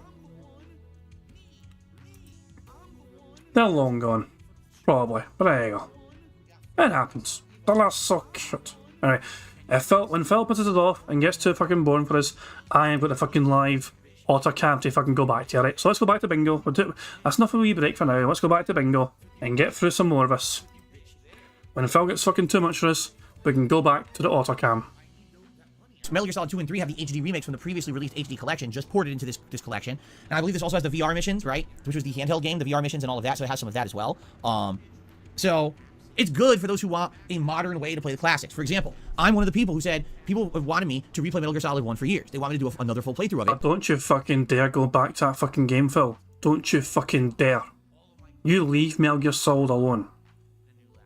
This is how you don't plays that were made for Metal Gear Solids 1, 2 and 3 of you fucking playing those games purely are fantastic. Now that I'm an older guy, I'm a different kind of gamer now, interactive streamer, they want to see me pull this off, you know, because my old playthrough is terrible, it's from a million years ago, and, you know, they want to see me do it better, and do it more justice. So I said I would do it, but then the only way I had access to it was to play it emulated on my PS3. My PS3 hasn't worked for years. So I'm basically locked out of playing it. Well, apparently, this version will be the classic, so you can play them on a modern console, you see?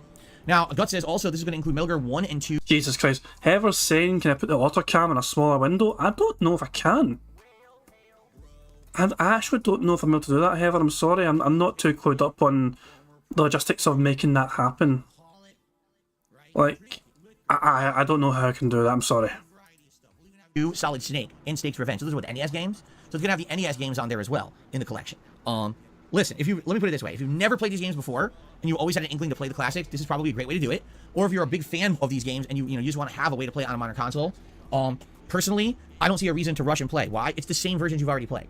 If these were remakes or something, that'd be different, but this is the same stuff you've already played. So it's cool to have it for, legacy purposes, to preserve the game so you can still play them if you want, but I'm not super excited for it. I think the bigger announcement was when they said they're remaking Metal Gear Solid 3 as a full-on remake with new graphics, new gameplay elements, new everything. That's way more exciting to me, and that's going to be coming out at a later date. So I'm glad it's coming out. You know, for preservation purposes, you can play them, but I'm not super stoked for this collection. Continuing on.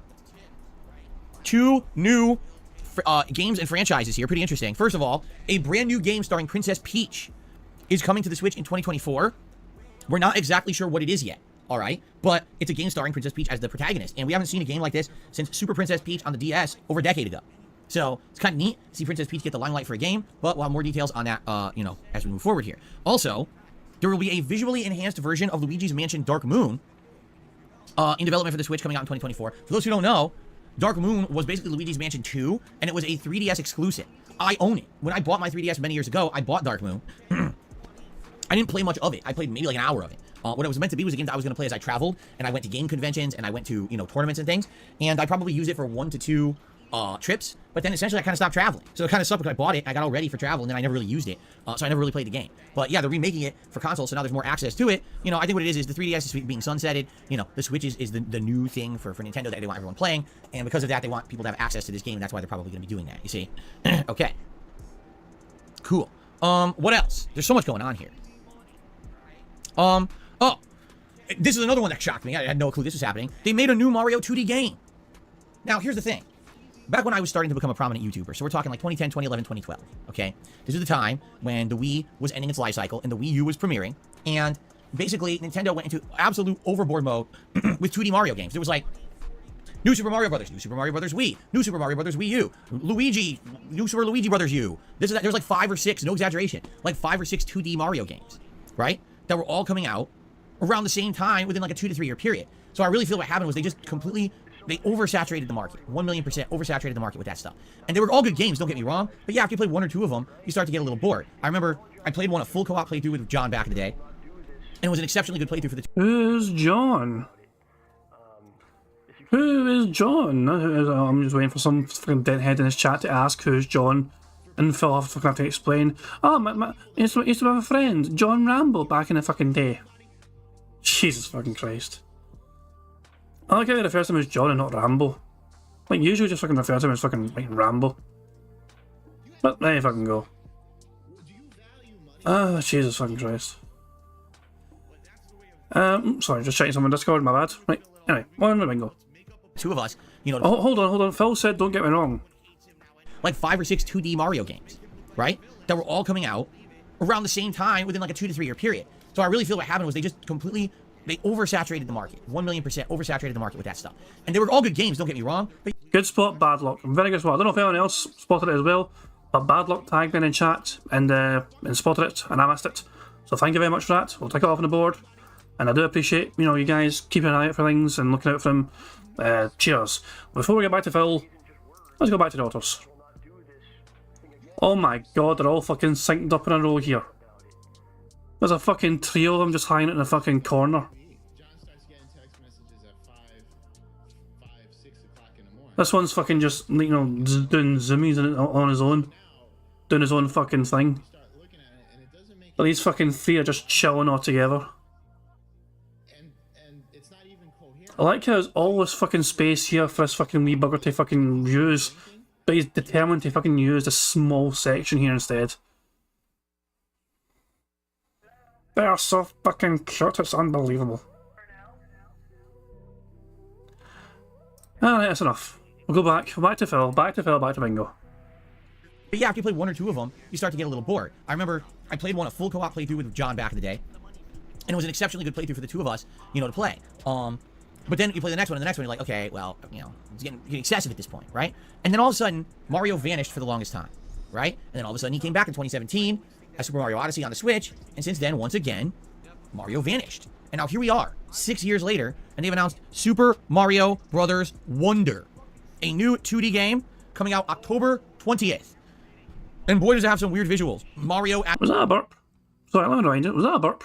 Game coming out October 20th. And boy, does it have some weird visuals. Mario as I'm counting as a burp. An elephant. Some really weird stuff. Basically, it seems like they really went in a really weird, oddball direction with this one. You know, what it may be is they just wanted crazy stuff. And they didn't really want to give it rhyme or reason. So they just called it Super Mario Wonder. Here's a bunch of random shit, right? But it is a classic 2D Mario game, okay? Oh, it's coming out in November? Well, then the article here, Nintendo UK, is wrong. Nintendo UK says October 20th. Is Nintendo UK incorrect? I'm literally reading right from Nintendo UK's Twitter. Hey, Phil said Twitter. I was wondering if I'm going to get that. Phil said Twitter. That's another one to fucking tickle. Fantastic stuff. I guess we'll have to get this date settled in once I go through the gaming schedule update we're going to do during the digital summer party. Okay, we'll actually officially go through and do all that, right? Anyway, so that's coming out, right? So that's very exciting. It is 10/20/2023, so I'm correct. It is October 20th. Okay, thank you. So just another game for October.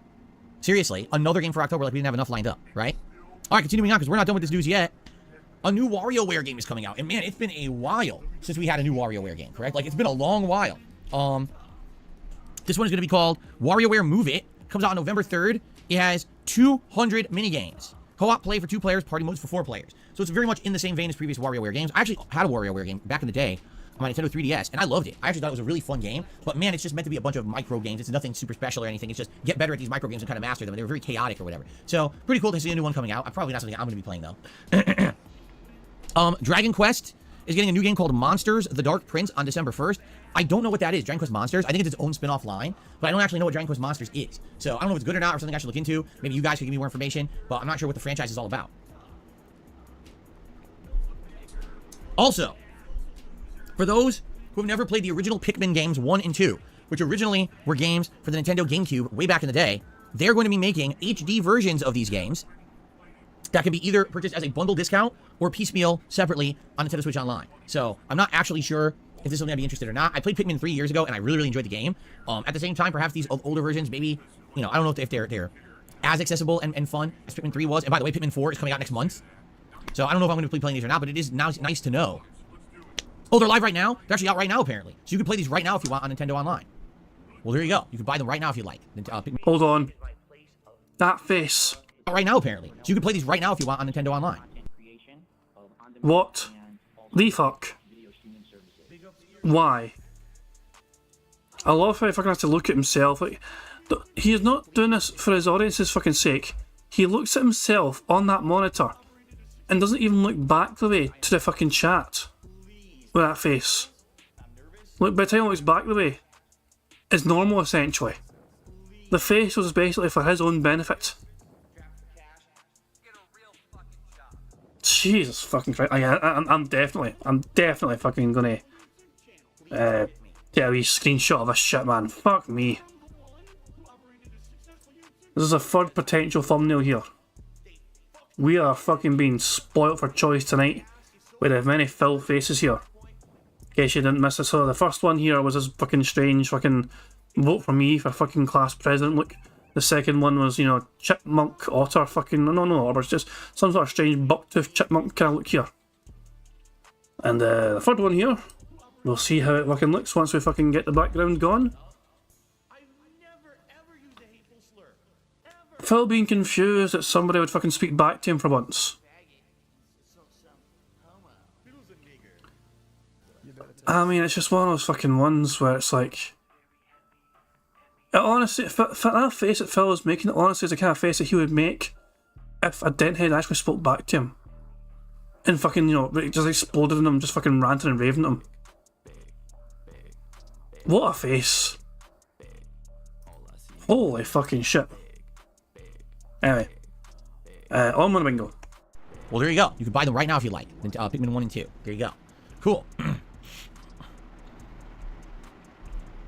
Okay, so that's it. What a Nintendo Direct. I just want you to think about that. So, I'm being told by J. Kuma, so Dragon Quest Monsters is akin to Pokemon. You command a party of monsters, you get to fuse your monsters to make them into brand new monsters. So it's basically a Pokemon-style game with monster control and fusion. Okay, it's interesting. Would it be something I'd be interested in? It's a baby. Alright, it would probably be... Sorry, I'm stretching. Oh, I started stretching right at... Oh, nowhere there. Sounds to me like something that could work as like a late-night chill stream deal. Right? I definitely think that it could be pretty good. But anyway, yeah, let's think about it. Alright, so that's it for Nintendo Direct. I mean, holy crap. Just think about this. Super Mario RPG Remake. New 2D Mario game, right? Collection of Metal Gear coming out. Pikmin 1 and 2 HD versions. A new Princess Peach game coming out. A remake of a Luigi's Mansion game coming out. A new Dragon Quest game. I mean, I'm keep going. I've already forgotten half the stuff. It was probably one of their best digital events they've done ever. There was so much covered in this event. That sounds good. It's weird because Nintendo has been a lot silent recently on a lot of this stuff. And now to finally have a big event coming out and saying, hey, here's a ton of new games and a ton of release dates for a lot of these games, makes you feel excited again about the Switch, right? I am. It actually makes me feel like, wow, I'm going to be using my Switch a lot in the next year. So that's an exciting thing, for sure. Okay. Oh my gosh, listen to this. There's the Batman Arkham Trilogy is coming out on Switch. I don't know why, but it is. It's a little late, but Mega Man NT says the team behind Sonic Mania are going to make a new game called Penny's Big Breakaway. Oh, I certainly didn't hear anything like that, but hey, Sonic Mania is a great game, right? Okay, so that's the Nintendo Direct event. However, what I'd also like to do is I would like to do another story here that happened this morning. Todd Howard has been interviewed, and in this interview, he revealed a bunch of new information about Starfield, and it answered a lot of questions based on speculation that I had about the game, and that's why I want to cover this, all right? I'm just going to go right through this. So this is Todd Howard's interview. I am getting seasick. Look at him sway goddamn much. I mean, why can you not just fucking sit your arse still? You're acting like you got goddamn hemorrhoids here. About Starfield. Point number 1, there will be no ground vehicles or animal mounts whatsoever in the game. The only way to get around is to walk or use the jetpack. Now, the jetpack is cool, and I'm glad to hear that there will be a way to maneuver around besides just walking, but let's be honest here. Why would you not want vehicles? I mean, even going back as early as Mass Effect 1, they had the Mako, and the Mako sucked, but at least it was an interesting way to get around the planet, right? The fact that they've decided on no vehicles in this game baffles me. How did you not think people would want vehicles in space? That's pretty dumb. What I'm nervous about is that this game's going to be a lot of time killing because you have to walk and or glide around with the jetpack, and it takes forever to traverse things and or explore because you're not in a vehicle.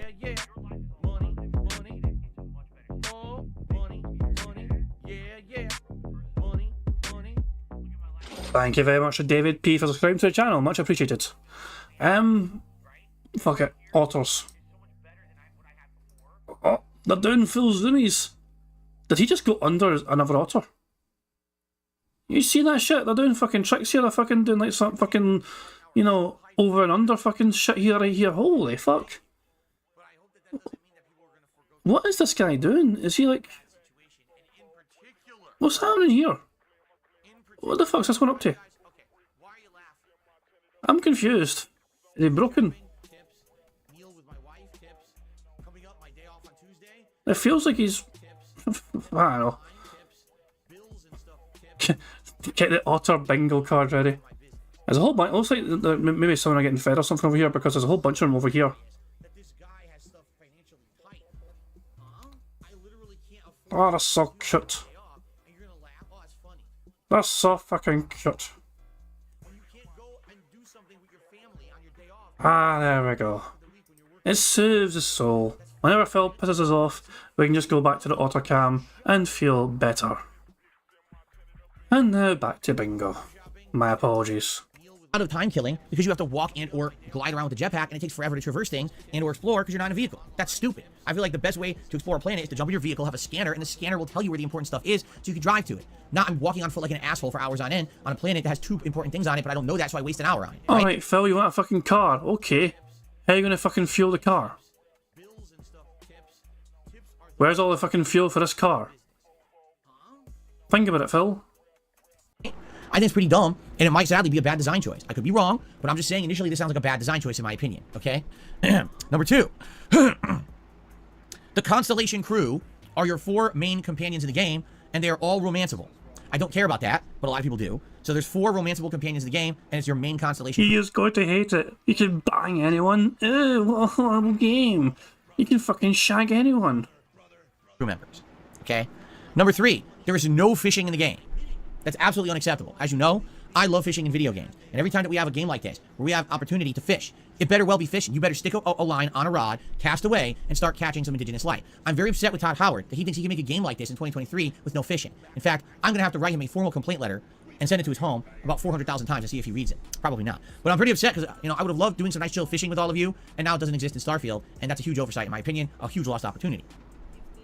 Number 4, and this is one, ladies and gentlemen, I'd like you to go back to the Starfield recap reactions that I did.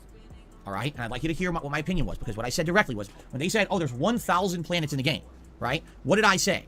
I said, oh, they claim there's 1,000 planets, but that's a cop-out, because I guarantee you, here's what they're going to say. Anything you can land on is a planet. And there's going to be asteroids, there's going to be moons, there's going to be barren shit in this game that you can land on that they're claiming is a planet, and it's not. And I said, really, the question here will be how much will be meaningful content? And what did I say?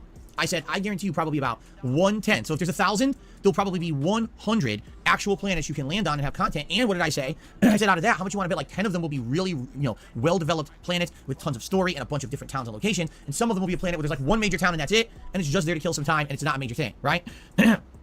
So that's what I said. Ladies and gentlemen, I shit you not. This morning, Todd Howard said in an interview, 10% of the planets of Starfield have life on them. Did I hit the goddamn nail on the head or did I? That's not the same thing as what you said though, Phil. Just because I got fucking life on them, a planet can have no fucking life on it, but still be fucking worth going to for, you know, certain kinds of resources or exploration. It's not the same thing. Why not? I actually got the number completely correct. I said 100 out of 1,000. He says 10% of the planet. I was correct. Do you know what I mean? Like, I know how these people work. I know how they fucking think, right? Oh, for fuck's sake. Heather's begging for otters. Here we go. There's 2 over here. This one's still broken. Oh, hold on. Sorry about my bad. There's 2 over here on the right hand side. This one's still broken. He's upside down or something. Oh, there's a 3rd one there. Doing those dummies. Look how graceful they are. Ah, that's so fucking cute. There you fucking go. There's your fucking little otter break. The broken one is probably napping. Could very well be, who knows. Anyway, back to Bingo, Don't get too far behind.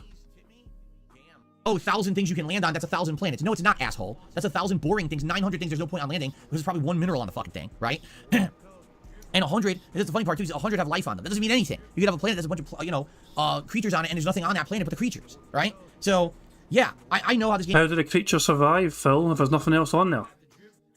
If there's life, there's things to give them life. Game's gonna work, and I can tell you right now, this is all smoke blowing up our butts about how many worlds there are to explore and all that. It's all gonna be a time waste. There's definitely gonna be people who are gonna do it, but it's gonna be a waste of everyone's time. It's gonna be, you know, meaningful content, will very much be well documented, and you'll know where it is. Well, don't fucking play the game then. You don't fucking have to goddamn play the goddamn fucking game. Stay away from the game. Let other fucking people play the game. Let other people fucking enjoy the game. Let other people explore the game to their fucking own, you know, desires. You don't fucking want to play the goddamn game, then that's fucking fair enough. You just stay the hell away from that fucking game and let other fucking people have their fun. You'll be able to go there. If you feel like exploring the other planets, you can, and you'll be wasting a lot of your time doing it, right?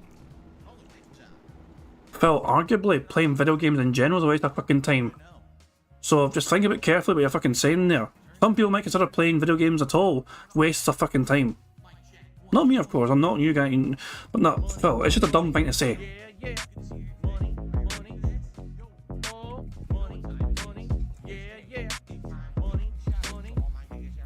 Thank you very much to Kyle Denson for subscribing to the channel. I thought you were subscribed to the channel already, Kyle.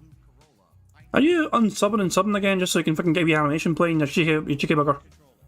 Right, thank you very much, Cal Denson, for subscribing to the channel. Feel like exploring the other planets you can, and you'll be wasting a lot of your time doing it, right?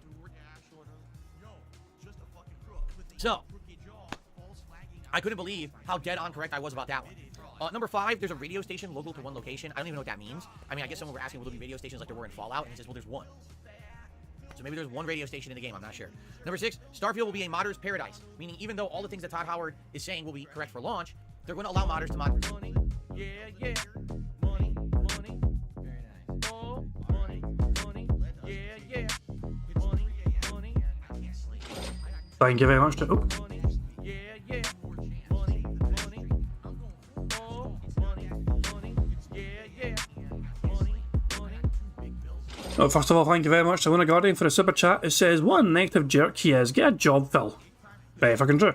And thank you very much to Black Mage as well for the super chat. It says, stupid devs, just make a straight hallway story. Yeah, I mean, yeah, Phil was bitching and whining about the idea of exploration just for the sake of exploration and enjoying something and just... There's some games that do exploration really fucking well. And, you know, the first one off the top of my fucking head is Minecraft. It's one of those games you can play it like a fucking story-driven game. You try to get to the fucking end and beat the Ender Dragon, you know, that shit. Or you don't even have to do any of that shit though. You can fucking go explore, look for a fucking village, look for fucking monuments, look for fucking, fucking hidden shit and all that shit. There's one of those fucking games where there's like so much, you know, option and range. It's basically your imagination can dictate how you fucking play that goddamn game, which is a bad thing for Phil because he has no fucking imagination. But that's what I'm saying though. Phil doesn't like these fucking ideas, but it allows for all sorts of fucking creativity. You know, any sort of game which gives you that kind of freedom is a scary thing for Phil Burnell because he needs to be told where to go. He needs to be told how to play. He needs his hand held through the fucking game. If the game is giving him so many fucking options, he won't know fucking how to proceed because he's not fucking smart. So he needs to be fucking guided, fucking, you know, very, very careful like a fucking toddler throughout any fucking game he's fucking playing. And usually that's fucking chat's role.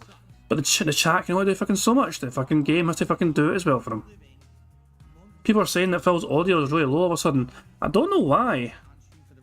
But I'll rewind a wee bit just to fucking see if I can get it sorted. So, there we go. I couldn't believe how dead on correct I was about that one. Number 5, there's a radio station local to one location. I don't even know what that means. I mean, I guess someone were asking will there be radio stations like there were in Fallout, and he says, well, there's one. So maybe there's one radio station in the game, I'm not sure. Number 6, Starfield will be a modder's paradise, meaning even though all the things that Todd Howard is saying will be correct for launch, they're going to allow modders to mod the game just like they did with games like Fallout 4, and therefore there's going to be public mods available where you can get and modify the game and add new content to it. I'm all for that. Because let's say in a year's time someone creates a bunch of vehicles and things and now the game is interesting and more better to traverse and everything, that's cool. But I am concerned about what's going to be there at launch. You know, you shouldn't rely on the mod community to make your game better. You should make your game good at launch, and then if the modder community decide to throw in their effort into this game because they like it so much, well then good for them, but you shouldn't be relying on the mod community. And I'm almost getting the feeling, the fact that the reason he said that was because that's exactly what they're doing. It's like, oh, we're just going to trust that the modders are going to make this game much better. Well, how about what I paid for, right? Okay, continuing on.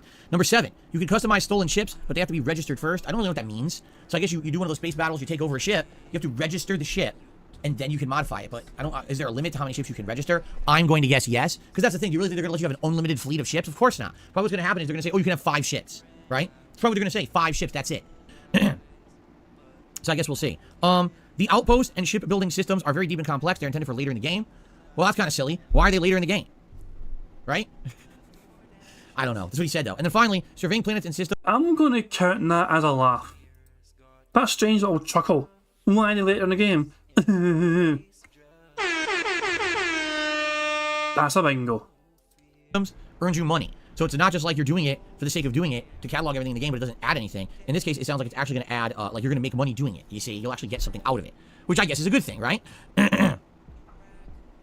So I guess we'll see as we get closer to the game. There's more and more information, but some of that stuff sounded good, some doesn't sound so good. I think what's going to happen is we had the smoke blown up our butts during that Starfield presentation, you know, a week or two ago, and now what's going to happen is reality is going to smack us in the face a little more and a little more the closer we get to the reality of the release of this game, and you know, you're not going to, you know, everything he said was not truthful, which is sad, but, you know, they always overpromise and underdeliver on this shit. I don't know why they do that, but, yeah, 1,000 planets. Oh, by the way, only 10% of planets have anything on them. Well, thanks for being honest now, after you already said there's 1,000 planets. Isn't that kind of true for, like, the solar system that we know of, as far as we're aware? Like, our solar system, as far as we're aware, we're the only ones that has life in it. True. Obviously, we could be wrong about some of our fucking planets nearby us, but that's generally kind of what we know of so far. that we are the only planets around us that has life on it, essentially. From our various fucking, all these fucking exploration satellites we fucking sent off into fucking space, and apparently we're pretty much one of the only ones which has kind of life on it anyway, any substantial life anyway. Which is, so it's kind of accurate, but kind of strange. I mean, the game might be rooted a wee bit in some little bit of a realistic sim, kind of thing there. I don't know. Phil wants fucking every single fucking planet just to fucking have, monsters and fucking crazy aliens and all this fucking cool fucking shit. And there's 1,000 of these fucking things. Calm the fuck down, Phil. When there aren't, you're a liar. Right? Anyway, that's the news. Nintendo Direct was huge and positive, and the new interview with Todd Howard was a mixed bag. So I hope that was interesting. Okay? Now what we shall do, we shall do shout-outs. Let's do some shout-outs. Okay, that's a creepy whisper. That's a creepy whisper. So if I can take that off finally. See, he made a motion for a creepy whisper earlier on. He leaned into the fucking microphone, and he cupped his fucking hand to his mouth. And then he just spoke normally, like a daft fucking idiot. So that time though, that time was absolutely, without a shadow of idea whatsoever, a creepy whisper. And I'm going to slow it down to 1.25 speed temporarily because he's doing shoutouts, okay? Before we continue, otters. Oh my god, they're on the rocks now, they're on the rocks. Are you going to jump off? Whee! Oh, for fuck's sake, this is so good. Ah, that's such lovely creatures. Thank you, Autoway Insane, for recommending this wee fucking live stream as well to fucking check out. Well, anytime Phil's too annoying, or we just need a wee fucking break from Phil, we can just go to the Monterey Bay Aquarium Otter live stream. But there's no audio, like it's no muted or anything. It's just no audio for this thing. It's just nothing. Did that guy just swim under and climb out the hole? What a clever wee bugger.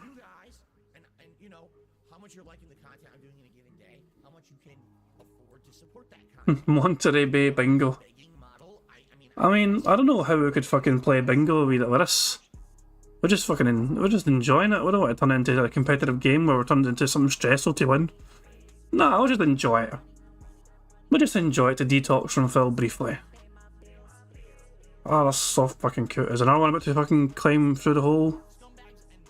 They go under sometimes. I think sometimes they're going to emerge in that wee hole in the rock there. Ah, that's so fucking cute. Right, okay.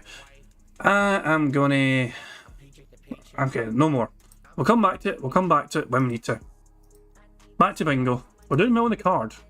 So we've got to focus on the bingo as well sometimes, okay? We're doing well on the card. Thanks, everybody. So we'll start off today on the YouTube side of things. Our first contribution on the YouTube side was from Bookworm, who re-upped his membership for 13 months and said, Final Fantasy 16 is finally here. Happy Dinosaur Month. There you go. I have no idea what Dinosaur Month is, but thank you, Bookworm. Remember, a great way to support DSP Gaming today would be gifted memberships. We're going to have more people on stream today than usual, and we're going to have a different crowd than has been here for Street Fighter 6. Today would be an outstanding day if you wanted to support this channel and its content to give some memberships to the community. Okay? Just throwing that out there. That would have a fucking great chance for him to point at a text. Sadly, he has still not pointed at a text on the screen to indicate the members. Bloom Kid did a super chat. Says, hope you enjoy the game. Final Fantasy 16 is looking mighty good. I'm glad to hear it, and thank you for the support. Jared did a $10 super chat, and he says, Nintendo Switch has a deal right now. If the voucher codes deal, you get 2 games, like Super Mario RPG and Pikmin 4. It's $114 or $120 pre-order. I don't get it. What's the savings there? Are you saying it's $6 savings? That's not much. Unless you're saying, at one point, I know what Nintendo was doing was a buy 2, get 1 free kind of deal, where you buy 2 games, and then you get a voucher for a third completely for free. Now, I don't know if that's what they're doing now or not. I'm a little confused. But I guess if you're interested in Nintendo games, now would be a time to look into it, right? So there you go. X-Shooter did a super chat. He says the Batman Arkham Trilogy. That's right. He was trying to tell me the Batman Arkham Trilogy is coming to the Switch. Thank you for that, X-Shooter. B-Boy Cyclone just re-upped his membership for a whopping 25 months. And he says they announced Star Ocean 2R. Excited to play it. Yeah. So I never played a Star Ocean game. They started in the 90s and they've continued to this day. I never played them. They're an RPG franchise that kind of has not been on my radar. But apparently they're remaking Star Ocean 2. Also for Switch. So if you're interested in that. Okay. I don't know much about it, so I can't really comment on it. Okay, and then Arkham's Best just did a $10 super chat. So I don't have a PS5. I'm excited to watch your playthrough instead. Thanks, Phil. Now, interesting you brought that up, Arkham, because guess what? I ran a poll on my day off. And this poll was kind of interesting because I wanted to gauge opinion on my viewership about Final Fantasy 16. So what I'll do now, thank you, Arkham, for actually doing that super chat because it reminded me to check out my results of my poll. What I'd like to do is take a look at the results of the poll right now. Okay.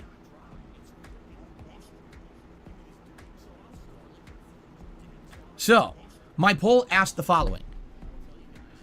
I'm playing Final Fantasy 16 starting on Thursday, but what about you? Let me know in the poll below. And I had 3 voting options available for the viewers. Option number 1, yes, I'm also going to play it too. Option number 2, no, I'm not going to play it, but I plan on watching your playthrough of it. Or option number 3, no, I'm not really interested in the game at all. And a very interesting result has happened. All right, I keep telling you guys, I have a huge variety of viewers of all walks of life, all different game interests, right? Right now, I might have people who are very into the channel because of Street Fighter 6, but they don't care about Final Fantasy. I might very well have a group of people waiting for Final Fantasy 16 who don't care about Street Fighter 6, right? Please tell me number 3 one. Please tell me the third option won. So here's the poll results. 30% of people said, yes, I am interested in Final Fantasy 16 and I'm playing it myself. That's quite a big number, considering there's 3 options. That's quite a high. That's probably the winning option then. 30% picked that first option apparently. Okay. 21% of people said, no, I'm not going to play it myself, but I'm going to watch your playthrough. And then 49% said, no, I have no interest in it. And this is about 750 people who voted. Oh my. So that won then. The third option won by a fucking landslide. And where was this poll again? I don't think it was on his channel normally. Was it on his community page, fucking channel instead? Let's see Phil trying to explain this shit. Not the biggest sampling group, but still a pretty decent size, right? If you do the math, well, you realize that my viewers are kind of split right down the middle. Half the people care. What do you mean they're fucking split down the middle?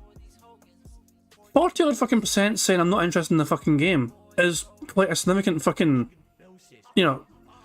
Yeah, no, Phil. 40% fucking picked the no option. About this game and half the people don't. Of the people who care, about 30% are going to be playing it themselves, about 20% aren't, and they're just going to watch my playthrough of it, right? And then there's half that just don't care about Final Fantasy 16. That's not a very fucking fair polling option, because 2 of the fucking 3 options were basically fucking saying yes and yes. And the third one was saying no, don't care.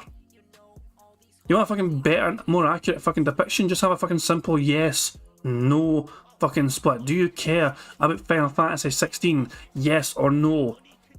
That will give you a better, more accurate fucking result. 16. And this is what's funny, is a lot of people say to me, well, Phil, I don't get it. Because when I take a look at your viewership, correct? And I look at how many people attend your streams, you know, on average, depending on what game you're playing, on a normal day, maybe you'll get 200-300 viewers. If you're playing a hotter release or a relatively new release, you'll probably get around 400 viewers. And then sometimes for like a big game premiere, you'll get more. You'll get 500, 600. It depends on what's going on. As of right now, Phil Burnell has 497 viewers watching him, and he's probably about to start gameplay very soon, if not already. So there you go. A really special event, maybe you'll get 1,000 viewers once in a blue moon, right? With that amount of viewership, how is it that you maintain a member goal or a member total that's usually 500-600 or more, and that's way more than people who attend your streams? Also, how do you make a living doing that? Because let's be honest, that's not the biggest viewership or whatever, and most people of that size or magnitude on YouTube just can't make a living. They can't afford to make a living just doing that as their job. Where did this come from? Where did this fucking rant go? I need to rewind this. How did it fucking segue from that fucking poll all of a sudden into fucking this strange little segment? I'm going to rewind it just in case I fucking missed something there, in case my fucking brain melted or some pish. Hold on. Themselves, about 20% aren't, and they're just going to watch my playthrough of it. Okay, I'm gonna play it from here, but before we fucking play it again, otters. Let's just chill. Let's just regather ourselves. Let's just enjoy looking at the sea otters. They're so fucking cute. Just. Okay, I was getting wound up a bit for that. I was getting a little wound up from Phil there. Just fucking randomly fucking. But look, there's an otter in the hole. There's an otter in the hole in the rock. Is he like sleeping in the hole? He's doing these fucking zoomies and spins. What the fuck? That's so cute. Ah, so fucking adorable. Ah, Jesus. There we go. They are so relaxing and chill. One's got a ball! One's got a ball!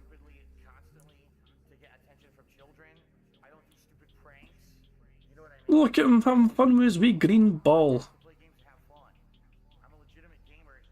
And he's lost it. Oh wait, he gave it to his pal. He gave it to his, but the green ball's right there in the corner. Excellent stuff. Oh. Alright, okay. as fun as that was, that was great. Let's go back to Bingo and focus on Bingo. Right? And then there's half that just don't care about Final Fantasy 16. And this is what's funny, is a lot of people say to me, well, Phil, I don't get it, because... So this was unprompted. This segment here, where he's fucking talking about his channel, and the kind of success it gets, and the numbers it gets. All unprompted. Okay, fair enough. This might lead to some YouTuber jealousy.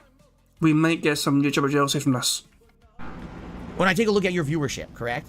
And I look at how many people attend your streams, you know, on average, depending on what game you're playing, on a normal day, maybe you'll get 200-300 viewers. If you're playing a hotter release or a relatively new release, you'll probably get around 400 viewers. And then sometimes for like a big game premiere, you'll get more. You'll get 500, 600. It depends on what's going on. If it's a really special event, maybe you'll get 1,000 viewers once in a blue moon, right?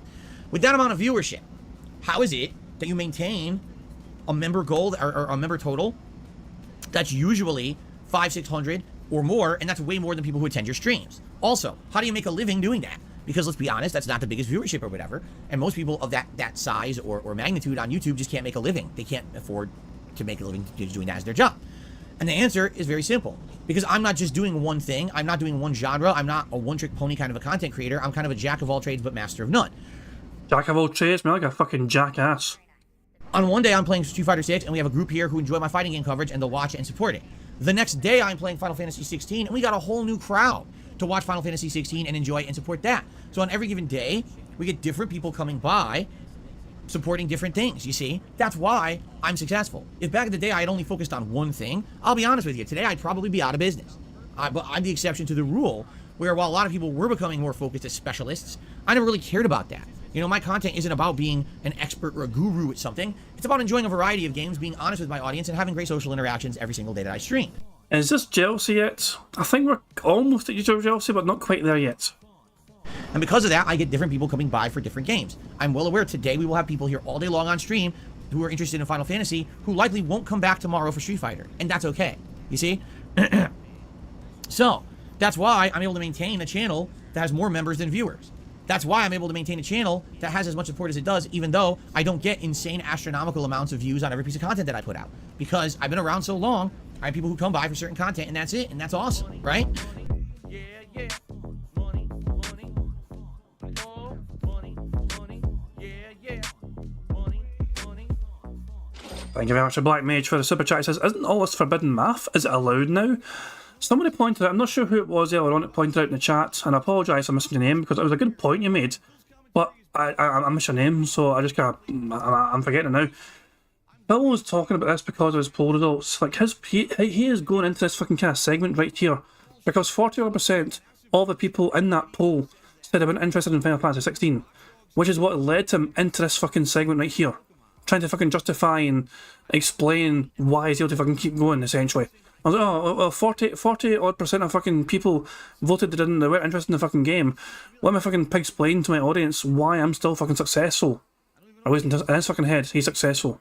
In his delusional fucking brain. Motherfucker had 400 gifted memberships given to him in the month of fucking May. Half of them almost have fucking expired, and there's gonna be more. There's gonna be 60 odd more, at least, expiring between now and the end of June. He may very well dip below 500 again. In memberships. Yeah, Prophet says that 83% of his memberships are gifted. Phil's natural memberships are like fucking... people that actually willingly became members themselves are sitting about the 300 odd mark, 340 or some pish. 340 people willingly themselves became members of their own volition, of their own choice. The rest are gifted.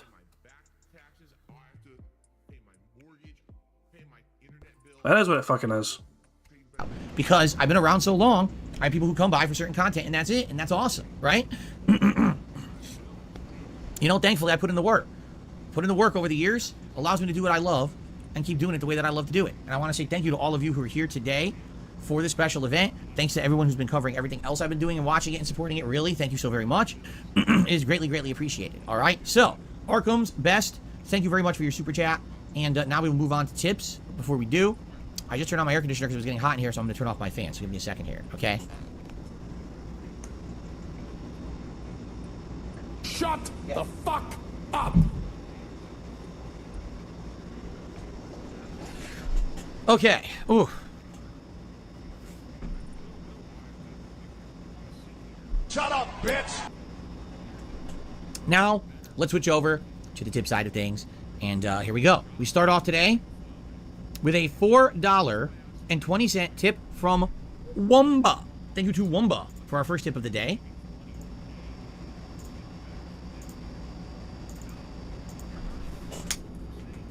Are there Wumba fruits in Final Fantasy 16? I'm not aware.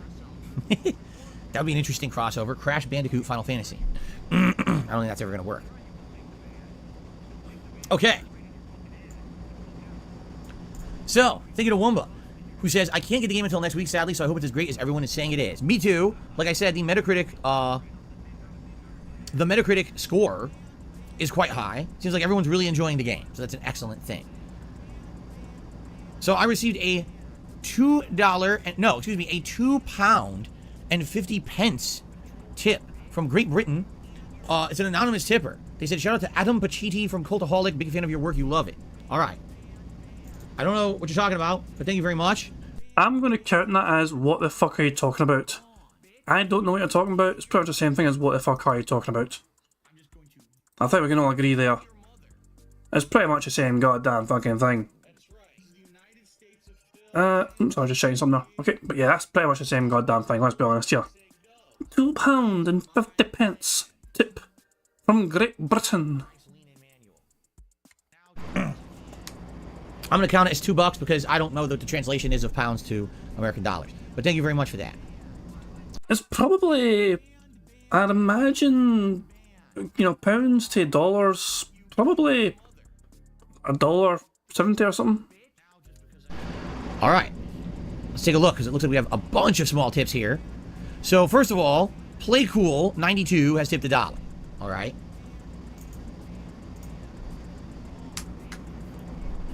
And Playcool says, honest question, to you what would make a good Final Fantasy game? How do you envision a worthwhile Final Fantasy experience? What is the criteria to cross your mind, the checklist you run, things that you want? Do you make you fulfill having played a new entry into the long-lasting franchise? Like, give me 3 major things you like and expect to see. Well, with anything, if you're playing something that's an established franchise, you have to have some similarities to previous games, whether it be recurring themes like the Chocobo or the Moogle, right? Or the crystals or certain kinds of magic use and stuff like that. Music. There's always typical themes and or songs that kind of carry through the franchise as well. Gameplay elements. There absolutely have been gameplay elements that have crossed over between the games, such as the summoned monster element actually was one of the major things that have always been retained in Final Fantasy games. So I got my math the wrong way around because I'm fucking used to try and translate dollars to pounds. So I went fucking down the way because I'm used to rounding down the way. My bad. It's actually like fucking $3 or something, apparently. Or, £2.50 in UK money is like $3, essentially. Thank you very much for correcting me. Thank you very much, guys, for correcting me on that. I need otters. I need otters. I'm just sorry, Phil's annoying me too much today. I need otters. Just a wee bit more otters.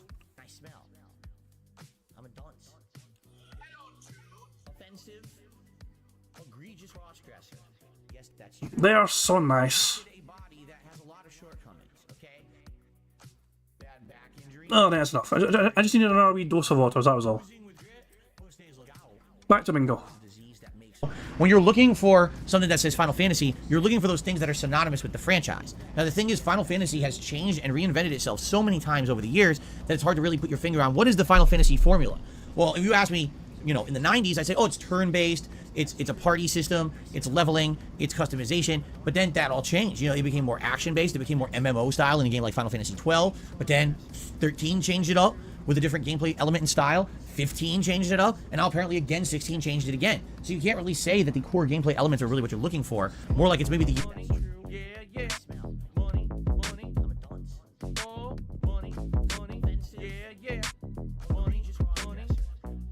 Thank you very much for Barrett. We also Super Chat says this is not specifics. This is the broadest brush possible. Gameplay mechanics, music, and themes. What the fuck? Yeah, that makes a game good. Duh. Yeah, Barrett was not fucking holding back here. Phil was asked specifically what 3 fucking things was he fucking looking forward to in Final Fantasy, the new fucking Final Fantasy game. And Phil has given a non-committal fucking answer. Of nothing whatsoever is fucking properly said there. But in case you guys are wondering, $5 Canadian is £2.98. Now you know. Again, 16 changed it again. So you can't really say that the core gameplay elements are really what you're looking for. More like it's maybe the universe and or commonalities in the universe, correct? I guess we'll have to see. I will say this. If a Final Fantasy game doesn't have a good narrative and a good story, then it's failed. And it's sad because I do feel like there were some Final Fantasy games, for example 13, where the gameplay elements were very sound, the music was outstanding, the graphics blew you away, and the story was kind of subpar. It was a little confusing, it wasn't necessarily that interesting, and a lot of the characters were absolutely obnoxious, in which case the game doesn't feel as good as other Final Fantasies, right? So you gotta kind of hit, you have to have good character writing, you have to have an interesting plot arc with the gameplay elements that hook you, and things that are common to the Final Fantasy franchise that keep you coming back. So there you go. That's my take on it. Okay. Play Cool's done another $1 tip. Let me read what they say in a second here. Let's get this added. Okay. Alright, he says, to answer that question, the devs came up for Final Fantasy 16 is a game respects your investing your time in it, a game that lets you explore a vast, interesting, fantastical world, a long, epic journey full of epic, memorable scenes, amazing score, gripping narrative, characters you want to spend your time learning about. At the end of the long journey, you feel fulfilled having played the game. You know, that's pretty nice, actually.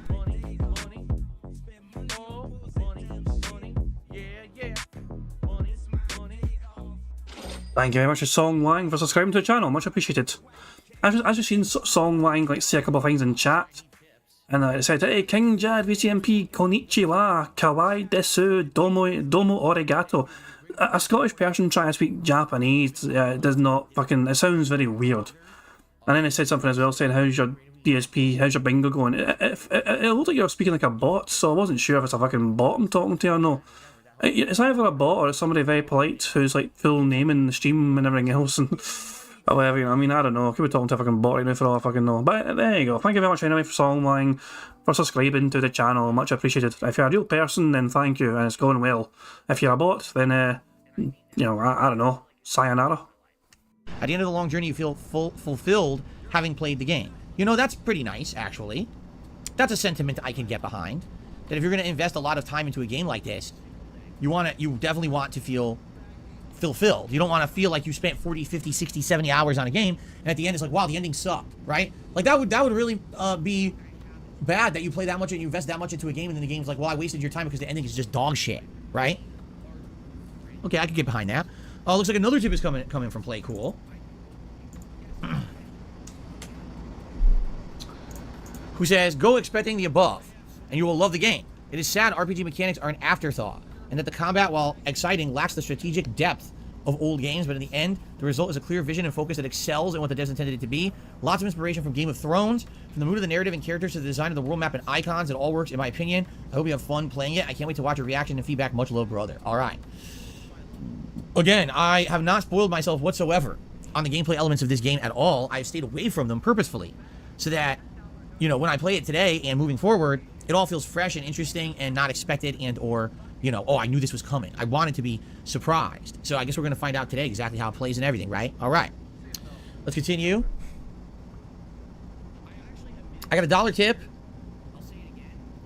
Someone says, please keep me anonymous. There was Mario Kart 8 Deluxe DLC announced yesterday in the Direct. Oh, hey, you want to know why no one talked about it? Because fucking Mario Kart 8's like a decade old, and it's enough is enough. And I understand if you're a fan of Mario Kart and you're kind of eating it up, but I am a fan of Mario Kart. I played Mario Kart 8 on the Wii U. I don't want to rebuy it again, and then rebuy it again, and then put more money towards it again. They are really milking the shit out of this game. I want a new Mario Kart. Make me a new Mario Kart. Not the same game that for a decade with DLC maps and characters. It's just, it gets to the point where it's like, all right, can you put some effort in now? Instead of milking the same thing again, right? So, hopefully they do come out with a new Mario Kart, but yeah, I'm not too excited for the fact that they're doing yet another DLC for this stupid thing, right? Okay.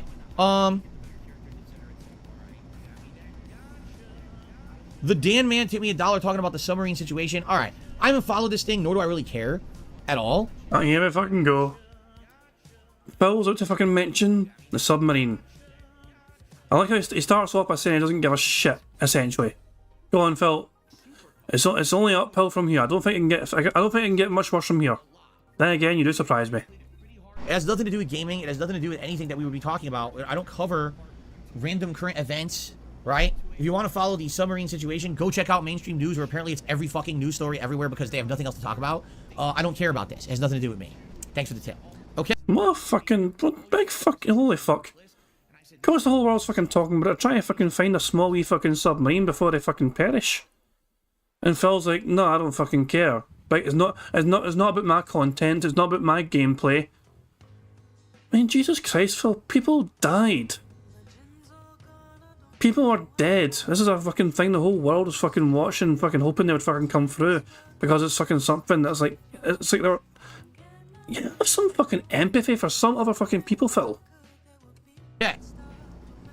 That's actually a good point. Otter fix. We need an otter fix.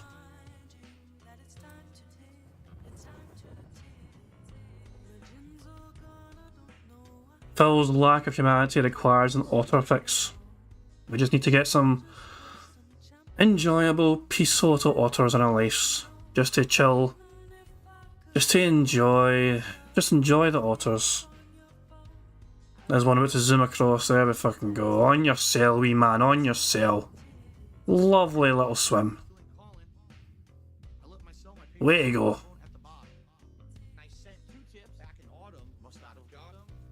Bjorn in chat. I look at chat and Bjorn's like, I wonder how otter tastes. You're looking at a stream the wrong way, pal. You're not meant to look at otters and think, I wonder how they fucking taste. Yeah, greedy bastard. Don't you dare fucking go eat an otter now. Alright, so ladies and gents, we've done the shout-out so far. Alright, but we still have some extra time. If you'd like to do a little bit of Q&A, please tag me in the chat.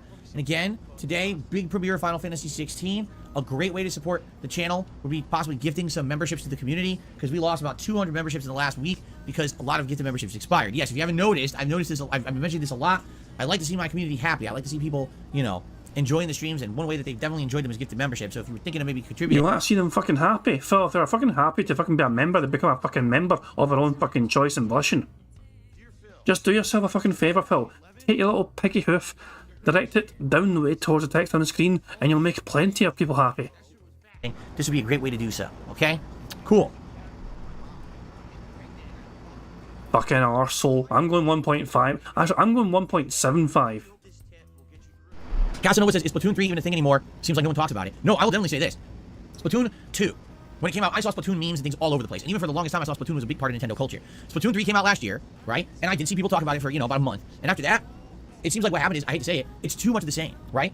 They didn't really innovate. It's the same game again with some new weapons or whatever. They just didn't go enough to the point where it was going to get mainstream attention another time. And it didn't. It really didn't. Like, people who have Switches and like multiplayer games body play, it wasn't like, oh, this is a brand new thing where you absolutely must play this new Splatoon game. It didn't really seem to even have that kind of appeal. So, it may be just a case where, you know, the first one was original, the second one was a lot similar to the first, but it still had legs. Now, it seems like the franchise has lost its legs. I think a lot of people just don't really care about Splatoon anymore. You know, it's sad. If they done something different and actually advanced it rather than just being a third iteration of the same exact formula, maybe it would have done better, but it just seems like the mantra of it, if it ain't broke, don't fix it, is fine, but maybe not when you're trying to resell your same game the third time, right? Because you're right, I don't see anyone talking about Splatoon anymore. It's kind of dead in the water at this point.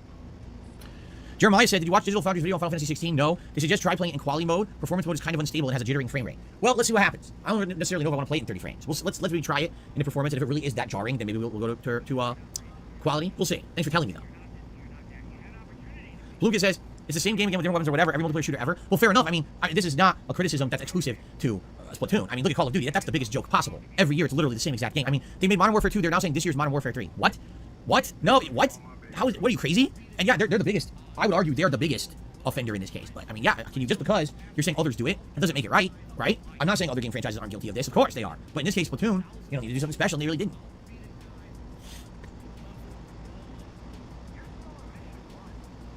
Play cool, so I tried both modes. Whenever the graphics are sucking, they suck on both modes regardless, so just use performance. There you go. Arkham's Best says the performance mode actually knocks the resolution down to 720p during combat. Huh.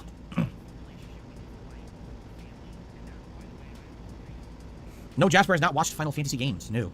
Evil Lance is trying Luke in Street Fighter 6. I feel like he's getting snubbed. It's a maybe for tomorrow. Maybe Luke. SPB, leasing or buying a car should be dependent on your own financial means and qualifications. You can just ask a streamer and have an intelligent answer. It's not going to happen. Casanova says you can change the size of subtitles. That's good. I'll bump them up for you guys. How many hours did I invest in Final Fantasy 6 as a kid? Man, well, you know, I probably played it on SNES, the original cartridge. Probably played through the game 5-6 times. And there were different times when I did different things, where sometimes I say I'm going to commit to having one party, if possible. There were other times I say I'm going to commit to every time that we do a new part of the story, we switch the party members up completely, if possible. There were times when I grinded. There was actually a way, if you had a turbo controller, early on in the game, there's a river you go on, you could cheat and have the game grind in a loop with a turbo controller, and when you come back in like 24 hours, all your characters are like max level. So you can actually play the game early on, every character's max level when you get them, which is kind of fun, but at the same time, supremely broken. I played it a ton. Hours-wise, I couldn't tell you, but I played it a ton. I did.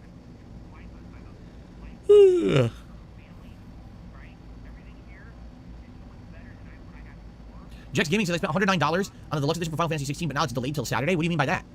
How could the game be delayed till Saturday? It's out now. I don't know what you mean by that. No, I have no plans to buy the Apollo Justice trilogy at this time. Maybe in the future, but not now. Oh yeah, Persona 5 has a cheat grind like that too. That's interesting. Yes, I did play Fighter's Destiny before. I played that game. So B-Boy Cyclone says, Nintendo's voucher program lets you buy 2 games for the price of $100. You get both Mario RPG and Super Mario Wonder for $100 instead of $70 each. I thought they're $60 each. They're $59.99 each. That's interesting. So it's a little bit of a discount. Okay. We're good, CJ. Thanks for asking. I don't know if I'm playing Persona 3 Reload because it depends on a lot of factors that we don't know yet. Yes, I likely will play Super Mario RPG Remake when it comes out at some point, but I don't know if it'll be exactly when it comes out simply because there's going to be other things to play.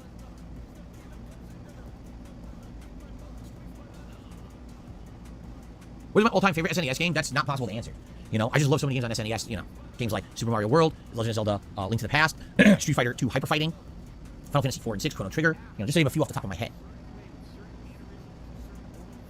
JDTV says I'm still addicted to Diablo 4. I miss your stream. Sorry, the game's too addictive. Yeah, oh, it is. I know the formula of that game. It can get very addicting.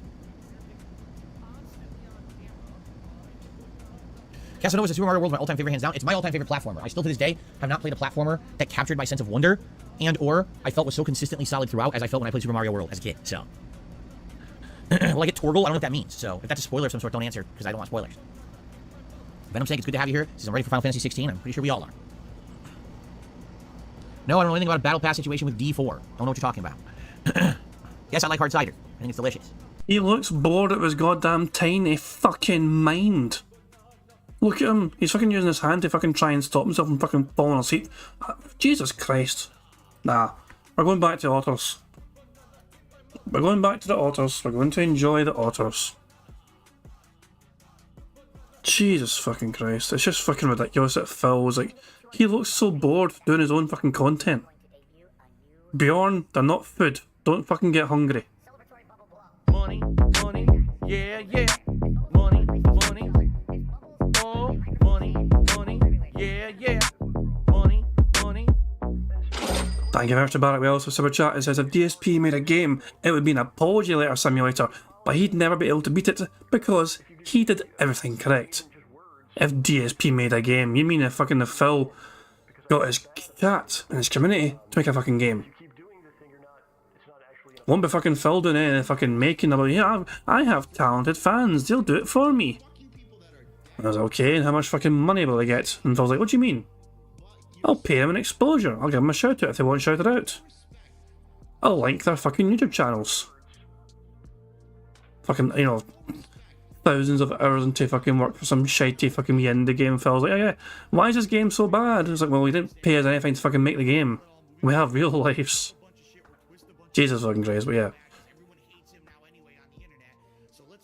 Lil Shadow EX says, I'm making a DSP game, just he is not going to like it. I know Kid Flim. Kid Flim was experimenting with a fucking game about DSP. And he made he tried to replicate Phil's Connecticut condo.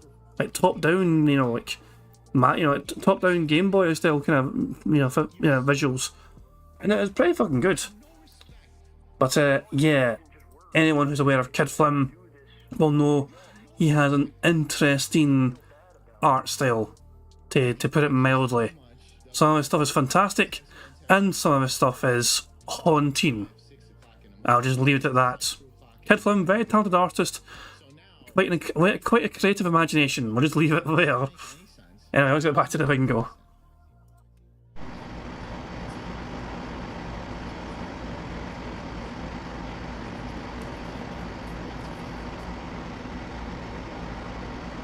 Alright guys, last chance if you'd like to tag me and ask me a question in chat. Last chance if you'd like to get an early contribution to get a shout out before we begin with Final Fantasy 16. Alright, we're going to start momentarily here. Speaking of which, a tip just came in.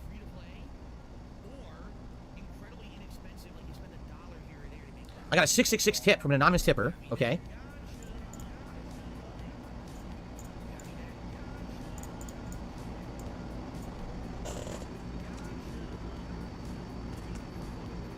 What's going on? There we go. The wrong symbol twice. The anonymous tipper says, I think you're going to really like the game. I noticed that it did get some negative buzz from people on Twitter like Jason Schreier. Hope you don't pay attention to that kind of stuff. You're able to go into the game from an unbiased perspective. I haven't seen any of it. I told you, I've purposefully stayed away so that I would not be spoiled and I'd be able to take down this game honestly and fairly and not knowing much about it, so that way I'm not going into it with unreasonable expectations or whatever. I don't know what you're talking about, which is good. Excuse me.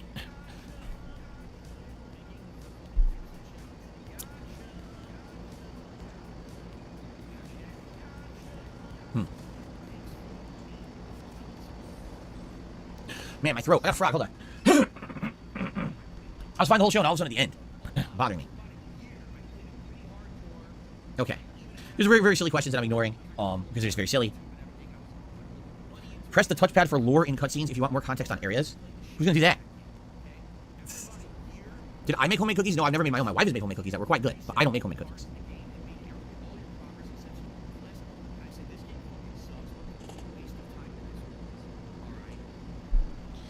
No, I do not have a fear of flying. That's the weirdest thing. Like, I have a fear of heights. When I'm on a plane, I'm alright. It's actually only, like, heights, like, when I'm on my feet that I get afraid for some reason.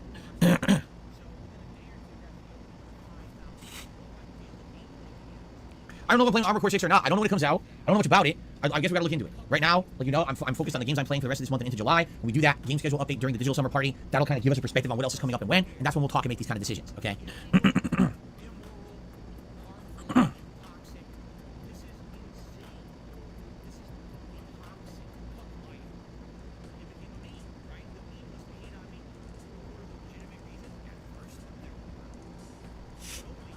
Will I play the new Dragon Ball Tenkaichi game?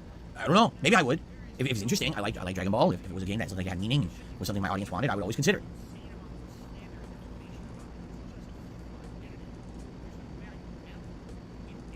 Let's see here. Hold on. Dr. Oink tipped $1 says, where's my hug? You don't get any hugs. But I appreciate your tip. Thank you.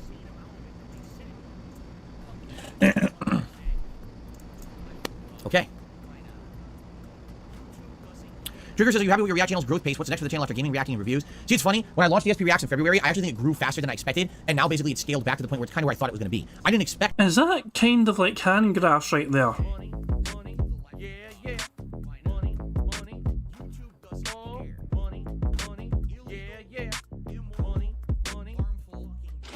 Thank you very much to Black Mage for a super chat who has, God, somebody hide utterly insane. Thank you very much, Black Mage, for a super chat. It says, otter meat is dark red, fine-grained, moist and tender, and when properly prepared is similar in flavour to roast pork.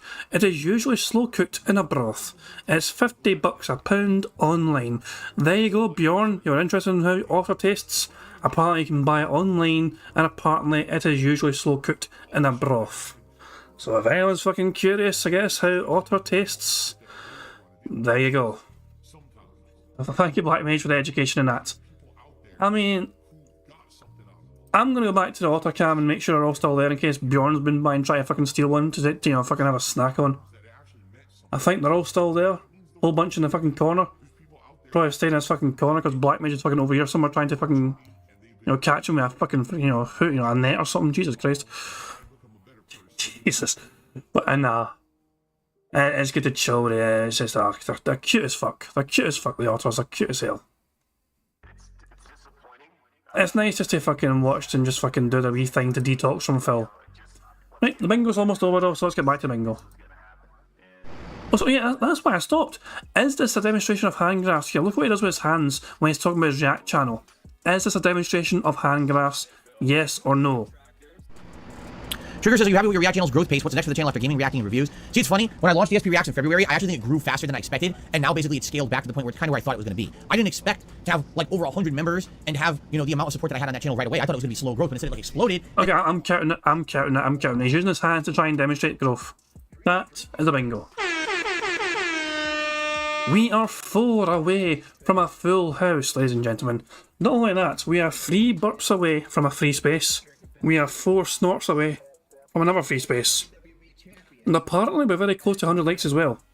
You guys are very close to getting us a free space as well for liking the stream.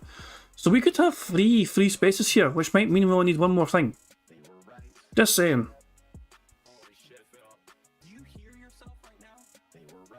So fingers crossed we can get these free spaces. I mean, we might need these free spaces as well, so hopefully Phil will have a few more snorts and a few more burps to go along with it. And because the bingo's almost over, I think Phil's definitely winding down. The last several minutes of fucking this podcast it's just him desperate for fucking content. He's desperate to try and get fucking something to talk about. He's fucking got nothing to talk about. He's falling asleep in his fucking stream, waiting for fucking last minute tips, not shit to fucking make it a worthwhile fucking end to his shitey fucking podcast. You guys have liked the stream enough to fucking earn us a free space. So, okay, we only need 3 of these things to happen in the card. You guys have earned us a free space. So we only need 3 of these 4 things left to happen. And of course, thanks to you guys liking the stream, we also have the Bubbles animation that Pixar Animations so very kindly made for us as a reward for hitting 100 likes. So here you go. He is not a real person. He's not genuine. He's a scammer. I just see a scammer. They were right. Oh, yo, that smells really, really good. I love it. Fontaine. And then it got back to kind of reasonable expectations and reasonable size. But here's the thing. For a while there, I wasn't really doing that much on the channel. But now, we had reacting to game events, right? We have the weekly show. We have some tier maker stuff coming up. There's going to be some stuff coming out at the Digital Summer Party. There's also going to be a long-form react coming up in August, or excuse me, in July. This Machinima one I just announced. So, it really depends on the content. If there's a lot more content to put on the channel, then it does better. If there's less content to put on the channel, it does worse. I mean, it's pretty cause and effect. When I'm busy with so many games, I don't have a lot of time to do react content, then yeah, the channel kind of falls a little bit back behind, and then it kind of catches up again when there's more stuff to do. So, it really depends on what's happening in gaming, more so, because let's face it, the gaming stuff is always going to kind of be my focus. So, we'll see what happens, but I'm pleased with how the channel's doing. Yes, I'd be happy to see more people become a member and contribute to the submissions of videos for my weekly DSP versus the Internet show. That's the one that I think could improve significantly. But outside of that, you know, it's kind of doing around what I expected for earlier on. Hold on. What was the criticism there? Was he criticising the content his viewers submit to him?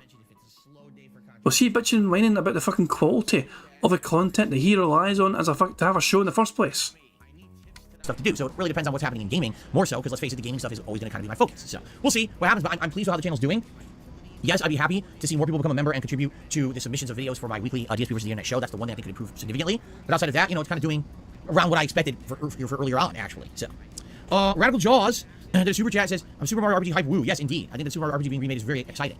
Bloom did the super chat. Do you think AAA gaming is dying now that it takes much longer for them to come out and they usually have tons of issues during launch? Yeah, here's the thing. It's not that AAA gaming is dying. It's that the mindset of game development and or what producers are expecting out of games has changed. You know, back in the day, you know, games that got a lot of time and effort and money to develop would come out, it would be a giant blockbuster, and it would make a good amount of money, and they'd be on to the next game. Today, it's, okay, so we want you to pump out a game in a short period of time with a smaller budget, but it's got to be a game that has legs and has games as a service, so that's constantly making us money year after year after year, and you keep working on that game endlessly for little tweaks here or there, but we still rake in the money. And I hate to say it, it's the GTA Online formula, where GTA Online created the groundwork for this to happen, and how many games as a service games have we seen after GTA Online that are trying to emulate that and fail, right? They just don't catch on. And GTA Online really set that, sadly, the bad precedent that now has led into a decade of games trying to milk, and it's not good, in my opinion. Okay. I got another $1 tip here. Do you think DSP Reacts will do better long-term than KO Gaming did? Well, the thing is, here's the truth. With KO Gaming, that 100% was a channel designed around the old YouTube formula of ad revenue, right? It was. Like, there was no membership at that time. There was no crowdfunding at that time. It was, hey, if you like KO Gaming, watch the videos. So I was relying on views and ad revenue on the videos. DSP Reacts is the opposite. DSP Reacts really isn't making any money on the videos because everything's getting claimed regardless. It's about things like memberships and super chats and tips during the streams. So as long as I can maintain that, as long as the streams are doing decent when I put them out, and as long as we get a member base on that channel, the channel will be successful long term. You see what I'm saying? It's the different formulas of content creation and or support. I've changed from that old formula of being so reliant on YouTube and ads and shit that as long as my viewers continue to support what I put out on that channel, then yeah, it will continue to work.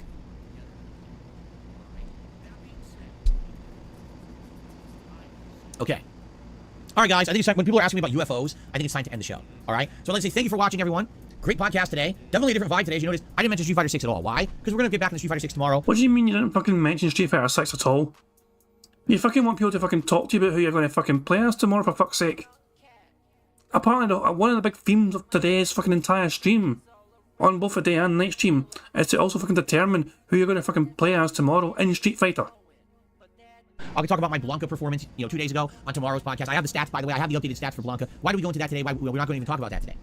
But I want to say thank you for chilling. Thanks for enjoying. Thanks for hanging out with me. It's a Final Fantasy day. It should be pretty exciting. And I'm happy to jump in. And tomorrow, I'm sure I'll be giving my thoughts all about what I thought of this initial day. So thank you for watching, and let's begin. Okay, so guys, good news. We're just going to get set up here. I need to pee quickly, and then we're going to get started. I don't need any kind of extended break or anything before we begin. But I do need to, quickly relieve myself before we start. So at least I'm feeling nice and fresh. It's always good to start with an empty tank when you're starting a new playthrough, right? Is that centered there? I think it is, right? Looks good. Cool. Let me get my controller here. There we go. Ooh.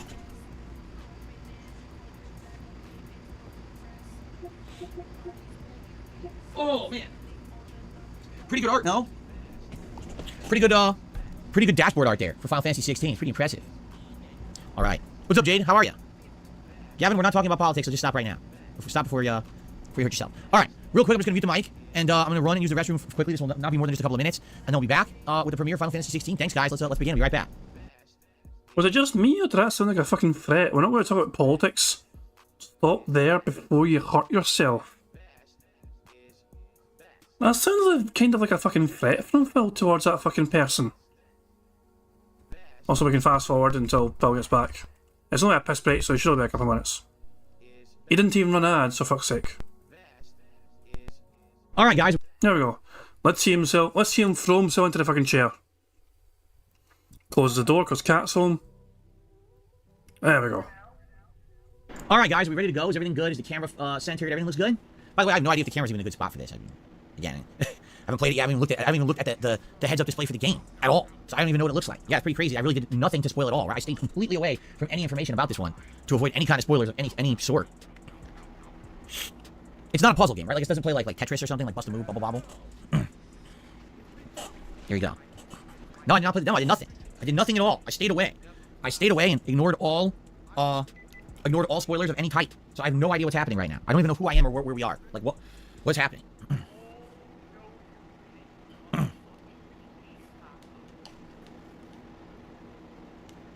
Okay, I'm trying to unravel this cord. How does this happen? How do wires always, like, curl and tie themselves up? I never understood it, right? Like, Nick, thank you for super chat. I appreciate that. And Captain DCW here says, I'm actually playing it myself. I'll be back later. Sounds good. I'll be playing it all day. So if you're ahead of me, feel free to come back later today and get caught up to where I am in the game, right? But I'll be playing the first and second streams today, all right? Thank you to Nick for the super chat. And again, guys, as you know, when I play new games like this in release days, support on the initial day is always greatly appreciated, whether it be liking the stream for engagement to send more people to it so they can find it, whether it be, a super chat, a membership, a gift membership, a tip. It's all appreciated. Thank you in advance. All right, let's get started. I'm going to do a little bit of an intro for the YouTube viewers, and then we're going to jump into the game, okay? All right, here we go. Well, hello, everyone. Phil here. Ah, fuck off. He is now recording for gameplay for YouTube. So, there you fucking go. That's going to be the bingo, sadly. Sadly, we couldn't get a full house. We are 3 snorts away from a fucking free space, and 3 burps away as well for another one. But at the end of the day, though, it wouldn't have done a thing because even with the 1 free space we had, thanks to you guys liking the stream, that would have been 2 of a free space. I mean, we still would have been 1 shy of a full house. So, we're close, but sadly it was not to be. No full house. But, hey, at the very least, we got to see and enjoy otters. Oh, they changed the camera. They shifted the camera a wee bit up the way. Well, what do you like this shit? Okay, hang on, before we come back to that, I want to refresh Phil's stream first and see how he's doing, okay? Why does he have a child following him? What is going on? Why does he have a child following him? What is going on? What people will fucking be screaming towards Derek in the near future? Jesus Christ, he's at $45 right now in tips. So there I can go. Dan the man came in with a $20 fucking tip. So that's enough fucking bullshit from fucking Phil. Thumbnails, Jesus Christ, man. I mean, shit your fucking pick. This top one is like S tier for me. This is a fucking amazing fucking thumbnail, in my opinion. This face, Jesus Christ. Let's just enjoy some otters before we, just disappear. Let's just appreciate the otters one more time. And the fucking different camera angle. I wasn't sure if they moved the camera or if it's just a second camera they've got in general, because it does kind of look higher up. Not sure if other camera or just different angle from same camera. But either way, we can still see the otters, and they are lovely wee creatures indeed. It was nice to have something to detox us from Phil's, toxicity, his bullshit, his fucking negativity. We've got to fucking just enjoy the otters instead, just to fucking calm down and just, feel better. So there we go. But I think I'm going to wrap things up there. That's so fucking cute. But yeah, I'm going to wrap things up there, guys. Thank you very much for joining me for some DSP Bingo. Sorry it was not to be for a full house, but it's all tomorrow. Tomorrow, hopefully we can get a full house. Fingers crossed for that. I'll be back with some more robust bingo content tomorrow. And, so, it's just, yeah. I can't stop watching these fucking otters, man. It's so fucking cute. Jesus Christ. I know I'm fucking watching for the next fucking hour or 2. But that's so goddamn cute. But yeah, I'll be back tomorrow with some more bingo antics, of course, I won't be, I'll say, it'll be my last one for Sunday. I don't do Saturdays. I'm off on Saturdays. Money, yeah, yeah. Money, money. Oh, money, money. Yeah, yeah. Money, money. Thank you very much to Black Mage for super chat, who says otter feeding starts in 9 minutes, by the way. I'm not sure if I saw in 9 minutes time the autos will get fed on the stream. Oh, that's pretty cool. I'll definitely be watching that then. But I'm going to vanish. I'm going to link the stream, guys. If you guys want to check the auto stream as well, feel free to. There's a link to it in the fucking YouTube chat. So there you go, guys. I'm going to bail now. So thank you very much, guys, once again for being here. And hopefully we can get a full house tomorrow to start the weekend off in style. But until then, I'm going to end how I always end things by playing Notorious PIG contributions made by the excellently talented Pixar Animations. So guys, enjoy the rest of your Thursday, however you wish to spend it, and I'll catch y'all tomorrow for some more bingo antics. Until then, have a good one, guys. I'll catch y'all later. Peace out. On September 14th, a pre-authorized payment of $16.51 from PayPal.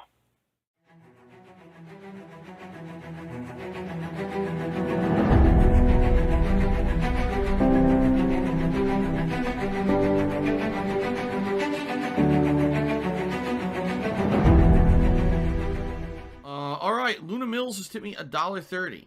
It says, "I'm back. What's your favorite type of shower?" When you're showered in money. When you go outside and all of a sudden greenbacks start falling from the sky and you raise your face up, you're like, oh, you start dancing, you go, oh, money, money, yeah, yeah. All right, I don't know what the hell you're talking about, but thank you for the first tip of the day.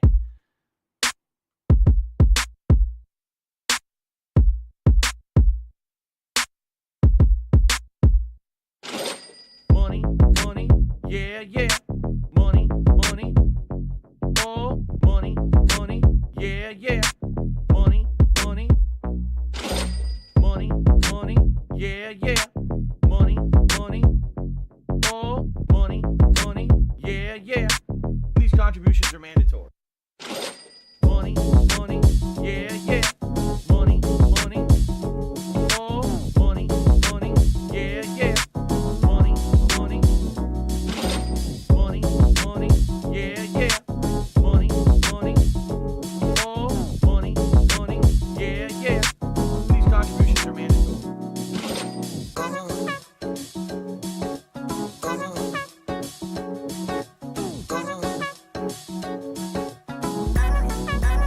Show me the money.